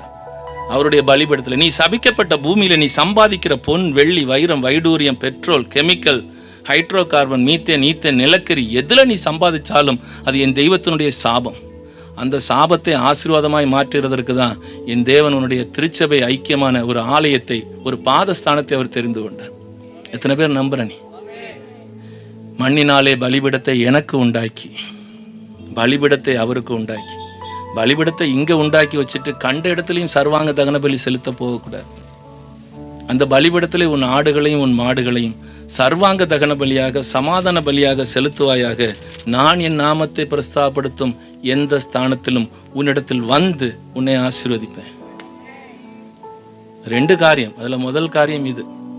நீ பலி செலுத்துற லட்சணம் எப்படி இருக்குது? ஏன் வாழ்க்கையில மல்டிப்ளிகேஷன் இல்லை? ஏன் கனி கொடுக்கிற பெருக்கம் இல்லை? ஏன் உன்னால உன் சரீரத்தை கூட கீழ்ப்படுத்த முடியல? உன் குடும்பத்தை கூட ஏன் அடக்கி வைக்க முடியல? ஏன் உன்னால ஆண்டு கொள்ள முடியல? ஏன் தோத்தாங்குழியாவே இருக்கிற? இதான் விஷயம். நீ பலி செலுத்துற விதமே தப்பு. நீ சர்வாங்க தகன பலி செலுத்தவே இல்லை, சமாதான பலி செலுத்தவே இல்லை. உங்ககிட்ட ஒரு ஆடு மாடையா கேட்டாரு, நான் பசியா இருந்தால் உனக்கு சொல்லேன்னு சொன்ன தெய்வம். அப்படித்தானே சொன்னார். சங்கீதம் 50 அப்படித்தானே சொன்னார். இல்லை தப்பா சொல்லிட்டேன்னா அதில் தான் சொல்லியிருப்பேன். நான் பசியா இருந்தா உங்ககிட்ட சொல்ல மாட்டேன்டான்னு சொன்னார். அவர் நம்மகிட்ட அவர் என்ன எதிர்பார்க்கிறாரு? கீழ்ப்படுதலை எதிர்பார்க்கிறார். அவர் என்ன எதிர்பார்க்கிறாரு? காணிக்கையை கையில எடுக்கும் போதே என்ன வெட்டி நான் துண்டாக்கி என் தெய்வத்தினுடைய பலிபீடத்துல தகனிக்கணும். என் காணிக்கை என் கையில எடுக்கும் போதே சொல்லணும், இந்த நாளிலே ஐஸ்வர்யத்தை சம்பாதிக்கிறதுக்கான பலனை நீங்க தந்தது. என்னைக்காச்சும் சொல்லியிருக்கோம் சபை விசுவாசி? ஒருத்தனை சொல்றதுல, ஒருத்தையும் சொல்ற, ஒருத்தரை சொல்ற. இதுதான் சர்வாங்க தகன பலி. கொடுக்கிற போது கேட்டார், விபிஎஸ்க்கு கேட்டார், பென்சில் டப்பா வாங்கி கொடுக்க கேட்டார், போஸ்ட் ரோட்டை கேட்டார், வேனுக்கு டீசல் போட கேட்டார். வாயை திறக்கவே கூடாது. உங்ககிட்ட வாங்கி உங்ககிட்ட கொடுக்குறோம். இதுதான் சமாதான பலி. என்னைக்காச்சும் சபை கொடுத்துச்சா? இனி கொடுக்கும் நான் விசுவாசிக்கிறேன். இனிமே சபை கொடுக்கும் நான் விசுவாசிக்கிறேன். அப்படி கொடுத்தா என் தேவன் சொல்லுகிறார், அங்க வந்து உன்னை ஆசீர்வதிப்பேன். 2வது ஆசீர்வாதத்துக்கு நீ வேற எங்கேயும் போகக்கூடாது. வசனம் இருந்தா போதும். ஆவியானவர் சபைக்கு வசனம் சொல்லுகிற இடமா இருந்தா போதும். ஆகாய் 2:19 சபையில மாதுளஞ்செடி கனி கொடுக்கல, ஒலிவு மரம் கனி கொடுக்கல, அத்தி மரம் கனி கொடுக்கல, திராட்சை செடி கனி கொடுக்கல, ஆனா நான் இன்று முதல் உன்னை ஆசீர்வதிப்பேன். ஏன்? இந்த களஞ்சியத்துல வசனம் இருக்காடா, விதைத்தானியம் இருக்குதாடா, நான் இன்று முதல் உங்களை ஆசீர்வதிப்பேன்றார். இந்த சபையில வசனத்துக்கு எவ்வளவு நேரம் கொடுக்குற நீ? ஒரு தேவனுடைய வார்த்தையை கேட்கறதுக்கு, எம்பெருமான் இயேசுவை நீ பார்க்கறதுக்கு எவ்வளவு நேரம் கொடுக்குற? அவரை நோக்கி பார்த்த முகம் பிரகாசம் அடையும், அவர்கள் வெட்கப்பட்டு போவதில்லை. இதுதான் முகம், இந்த வசனம் தான் முகம். நான் சொல்லிட்டே இருக்கிறேன், நீ அவருடைய சாயலின்படி, அவருடைய ரூபத்தின்படி உண்டாக்கப்பட்ட பிள்ளை. அவருடைய ரூபம் எப்படி இருக்குது? பிதா, குமாரன், பரிசுத்த ஆவியானவராய் மூவரும் ஒன்றான ஒரே மெய் தெய்வத்தை நீ ஆராதிக்கும்படி ஆவி, ஆத்துமா, சரீரம் மூன்றும் ஒன்றான ஒரு பாத்திரமாய் உன்னை வச்சிருக்கிறார். அது ரூபம். ஆனா சாயல் எப்படிப்பட்ட சாயல்? அவர் பரிசுத்தர்னா நீ பரிசுத்தர், அவர் வல்லவர்னா நீ வல்லவர். எல்லாவற்றை விட மேலானது அவருடைய சாயல் எப்படிப்பட்டதுன்னா, அவர் வார்த்தையால தான் எல்லாத்தையும் உண்டாக்கினார். ஆனா உன் வார்த்தையில ஒரு நாளாவது நல்ல வார்த்தை வருதா? உன் பிள்ளைய பார்த்து என்னைக்காவது சனியனே அப்படின்னு சொல்லாம இருந்திருக்கிறியா? என்னைக்காவது கழுதன்னு சொல்லாம இருந்திருக்கிறியா? இப்போ பாரு, இப்போ பிள்ளைய 40-45 வயசுல கலெக்டர் ஆஃபீஸில் ஃபைல் தூக்கிட்டு போவோம். அர்த்தம் தெரியுமா? 4 வயசுல சொன்னது கழுதன், அது பொதி சுமந்துட்டே போகுது. இப்போதான் புரியுது, இவ்வளோ நேரம் ஆகிருக்கு புரியுறது. மரணமும் ஜீவனும் ஒன்னாவின் அதிகாரத்தில் இருக்கு. இங்கே வர பிள்ளை, இங்கே வருகிறது பிள்ளை, இங்கே வருகிறது அடிமை அல்ல. எத்தனை பேருக்கு புரியுது? ஆனால் கொஞ்சம் கோபமாக தான் இருக்கீங்க, சொல்ல மாட்டீங்க, ஆமையெல்லாம் சொல்ல மாட்டீங்க. இது ஏசாயா 45:11 சொல்லவே மாட்டீங்க. அங்கே என்ன சொன்னார்? பிச்சை கேட்காத எனக்கு கட்டளை கொடுங்கன்னு சொன்னார். கட்டளை கொடுக்கத்தானே சொன்னார். என் நாமத்தினால எதை கேட்டாலும் செய்வேன்னு சொன்னவர் ஜெபத்தை சொல்லி தரும்போது ஏன் இயேசுன்னு சொல்லலை? மத்தேயு 6ஆம் அதிகாரத்தில் என்ன சொல்லி கொடுத்தாரு? 9 முதல் 11 12 15 வசனமா தெரியலையே, ஒருத்தர் கூட பார்க்கவே இல்லையே. அதில் என்ன சொல்லி கொடுத்தாரு? பரமண்டல ஜெபம் சொல்லி கொடுத்தாரா? அதெல்லாம் நம்ம வாசிக்கிறது கூட கிடையாது. சரி, அது வாசிச்சும் பிரயோஜனம் இல்லை. அதுதான் மாதிரி. இந்த ஜெபம் தான் சங்கீதம் 51 தாவீது சொல்லியிருப்பான். இந்த ஜெபத்தை தான் இயேசு சிலுவையில் சொல்லியிருப்பார். 7 வார்த்தை இருக்கும் இந்த ஜெபத்தில், ஆனால் தெரியாது நமக்கு. சரி, அது பரவாயில்ல, அது கர்த்தர் ஆயுசு தந்தார்னா உங்கள் ஊழியக்காரர்கிட்ட கேட்டுக்க, அவர் சொல்லி தருவார். அந்த ஜெபத்தில் கடைசியாக என்ன சொல்லுவார்? உங்கள் பைபிளில் ஆமேன் போட்டிருக்குதான்னு தெரியல, ஆனால் எங்கள் பைபிளில் ஆமேன் போட்டிருக்கோம். ராஜ்யமும் வல்லமையும் மகிமையும் என்னென்றைக்கும். நியாயமாக அவர் என்ன செஞ்சுருக்கணும்? இயேசுன்னு ஒரு பேர் போட்டிருக்கணும்ல. அதில் ஆமாவா இல்லையா? சொல்லியிருக்கணுமா வேண்டாமா? ஆனால் இதெல்லாம் தெரிஞ்சிருந்தாலும் நம்ம ஏன் இப்படி இருக்க போகிறோம்ல? ஜெபத்தை என் நாமத்தில் கேட்கணும். ஐயோ, நீ சொல்லி தந்திலையா, அந்த ஜெபத்தில் நீ சொல்லலையா, இயேசுன்னு சொல்லலைன்னு சொல்லி கேட்டிருக்கலாம்ல. கேட்குறதே இல்லை. நம்மளும் ஏதோ போனால் போகுதுன்னு போயிட்டு போகிறோம். கேட்டிருக்கணுமா வேண்டாமா? நீங்கள் எப்போவுமே புறாவை போல கபடட்டவர்களாக இருக்காதீங்க. அப்பப்போ பாம்பு போல கேள்வி கேட்குறவங்களா இருங்க. இது நீ சொன்னவர் ஏன் அதில் இயேசுன்னு சொல்லலன்னு ஒரு நாளாவது நீ கேட்டியா? ஒருவேளை இந்த உலகத்தில் 500 செல்லாது 1000 செல்லாதுன்னு ஏதாவது நாள் வந்தது போல இனி இயேசு செல்லாதுன்னு சொன்னா உடனே நீ ஆமேன்னு சொல்லு. கோவம் வந்துருச்சு உனக்கு. ஆமேன்னா இயேசு. இன்னும் உனக்கு புரியல. வெளிப்படுத்தின விசேஷம் 3ஆம் அதிகாரம் 14ஆம் வசனம். இப்போதான் நான் உனக்கு கோபமாக பேசியிருக்கிறேன், ஆனால் நீ சிரிச்சுட்டே இருக்கிற. பாரு, வெளிப்படுத்தின விசேஷம் 3ஆம் அதிகாரம் 14ஆம் வசனம். உனக்கு தெரியல, சபையில் வந்து ஜெபிக்க தெரியல, அழுதுகிட்டே போயிட்டு இருக்கு. எத்தனை நாளைக்கு தான் அழுவ? ஏசாயா 30:19 என்ன சொல்றார்? இனி நீ அழுது கொண்டிரான்னு சொல்றார். யாரு? இந்த சீயோனை சேர்ந்த ஜனங்கள் பரம எருசலேமில் வாசமா இருப்பார்களாம். நீ ஆராதனை வந்து இருக்கக்கூடியது ஆலங்குளம் இந்திரா நகர்ல வந்து உட்கார்ல. நீ மணவாட்டியா எங்க உட்கார்ந்துட்டு இருக்கிற? பரலோகத்துல உட்கார்ந்துட்டு இருக்கிற. ஆராதனைக்கு நாளைக்கு நிறைய பேர் வரமாட்டீங்க, எங்களுக்கு நல்லா தெரியும். கேட்டா என்ன சொல்லுவேன்? நேரத்துக்கு அங்கே உட்கார்ந்து இருந்ததில்ல, குளிர் காற்று அடிச்சுட்டு காய்ச்சல் வந்துருச்சு, ஒத்த தலைவலி வந்துருச்சுன்னு பிள்ளையை அனுப்பி விட்டுருவேன். அது என்ன நல்லா தெரியும். ஆனால் நீ உட்கார்ந்துட்டு இருக்கிற இடம் பரலோகன்ற நினைப்பு வந்துருச்சுன்னா ஓடி வருவேன். அது வெளிப்படுத்தின விசேஷம் 7ஆம் அதிகாரத்தில் கர்த்தர் சொல்லி கொடுக்குறார். ஊழியக்கார்ட்ட கேட்டுக்க. இரவும் பகலும் அவருடைய ஆலயத்திலே அவரை சேவிக்கிறார்கள். இந்த சபையில் இருக்கிற பிள்ளைய அழுகையை தேவன் தாமே இவர்கள் கண்ணீர் யாவையும் துடைப்பார். எந்த மனுஷனாலையும் உன் கண்ணீரை துடைக்க முடியாது. நீங்க வந்தா உன் கண்ணீர் யாவையும் கர்த்தர் துடைப்பார். ஜீவ தண்ணீர் உள்ள ஊற்றுகள் அன்றைக்கு நடத்தி பரலோகம் வரைக்கும் கொண்டு போய் பரம எருசலேமில் உன்னை உட்கார வச்சதுனால சொல்றார், இனி நீ அழுது கொண்டிராய். உன் கூப்பிடுதலின் சத்தத்துக்கு அவர் உருக்கமா இறங்கி, இங்க வந்தேன், நான் ஜெபிக்கணும்னு வந்தேன்.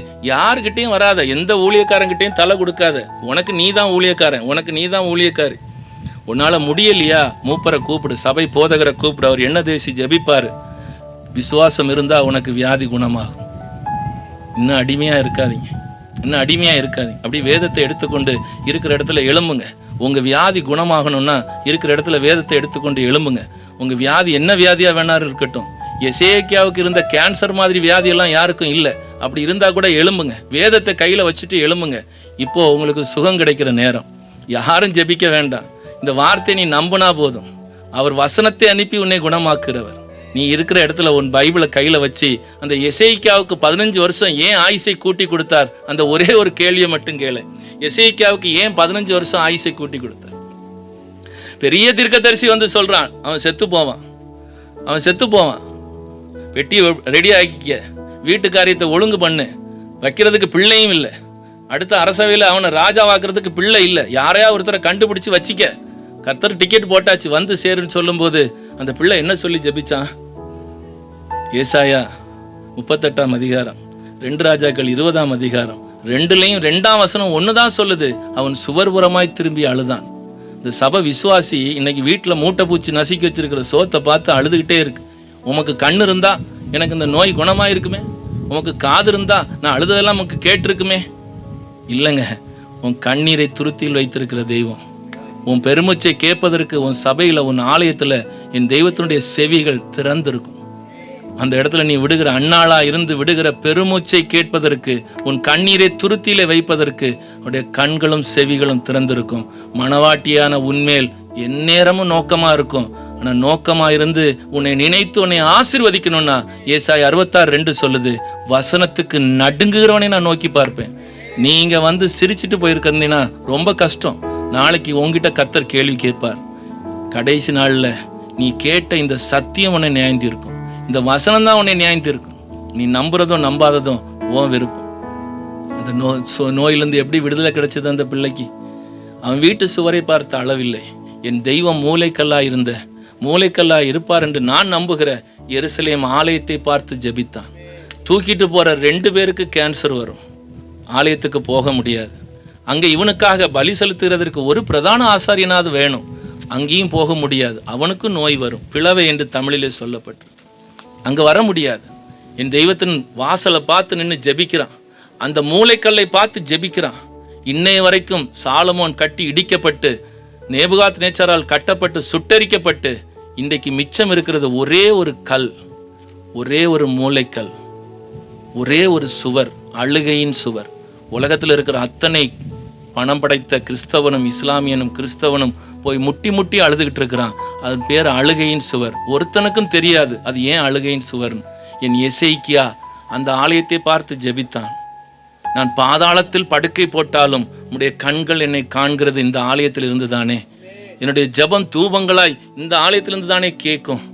யோனாவினுடைய ஜெபம் மீன் வயிற்றுக்குள்ளால 3 நாட்கள் கடற்பாசிகள் இருந்து கிடைத்த ஆக்சிஜனை இவன் சுவாசிக்க, இவன் கிட்ட இருந்து வந்த கார்பன் டை ஆக்சைடை கடற்பாசிகள் சுவாசிக்க 3 நாள் பொழுது போயிருச்சு. 3ஆம் நாள் ஆக்சிஜனும் இல்லை, கார்பன் டை ஆக்சைடும் இல்லை.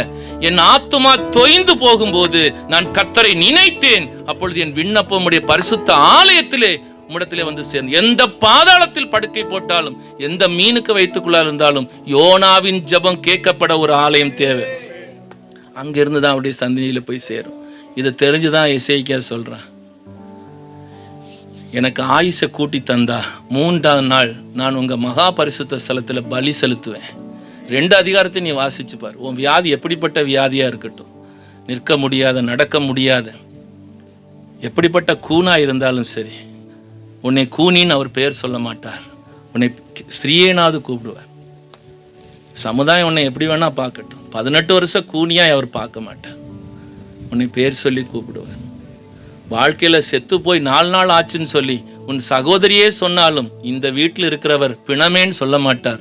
லாசருவே வெளியில வாழ்ந்தான் சொல்லுவார். நல்ல தெய்வம், ஒரு நல்ல தெய்வம். அவரை பார்த்து நீ கேளு, அப்பா எங்க ஆலயத்துல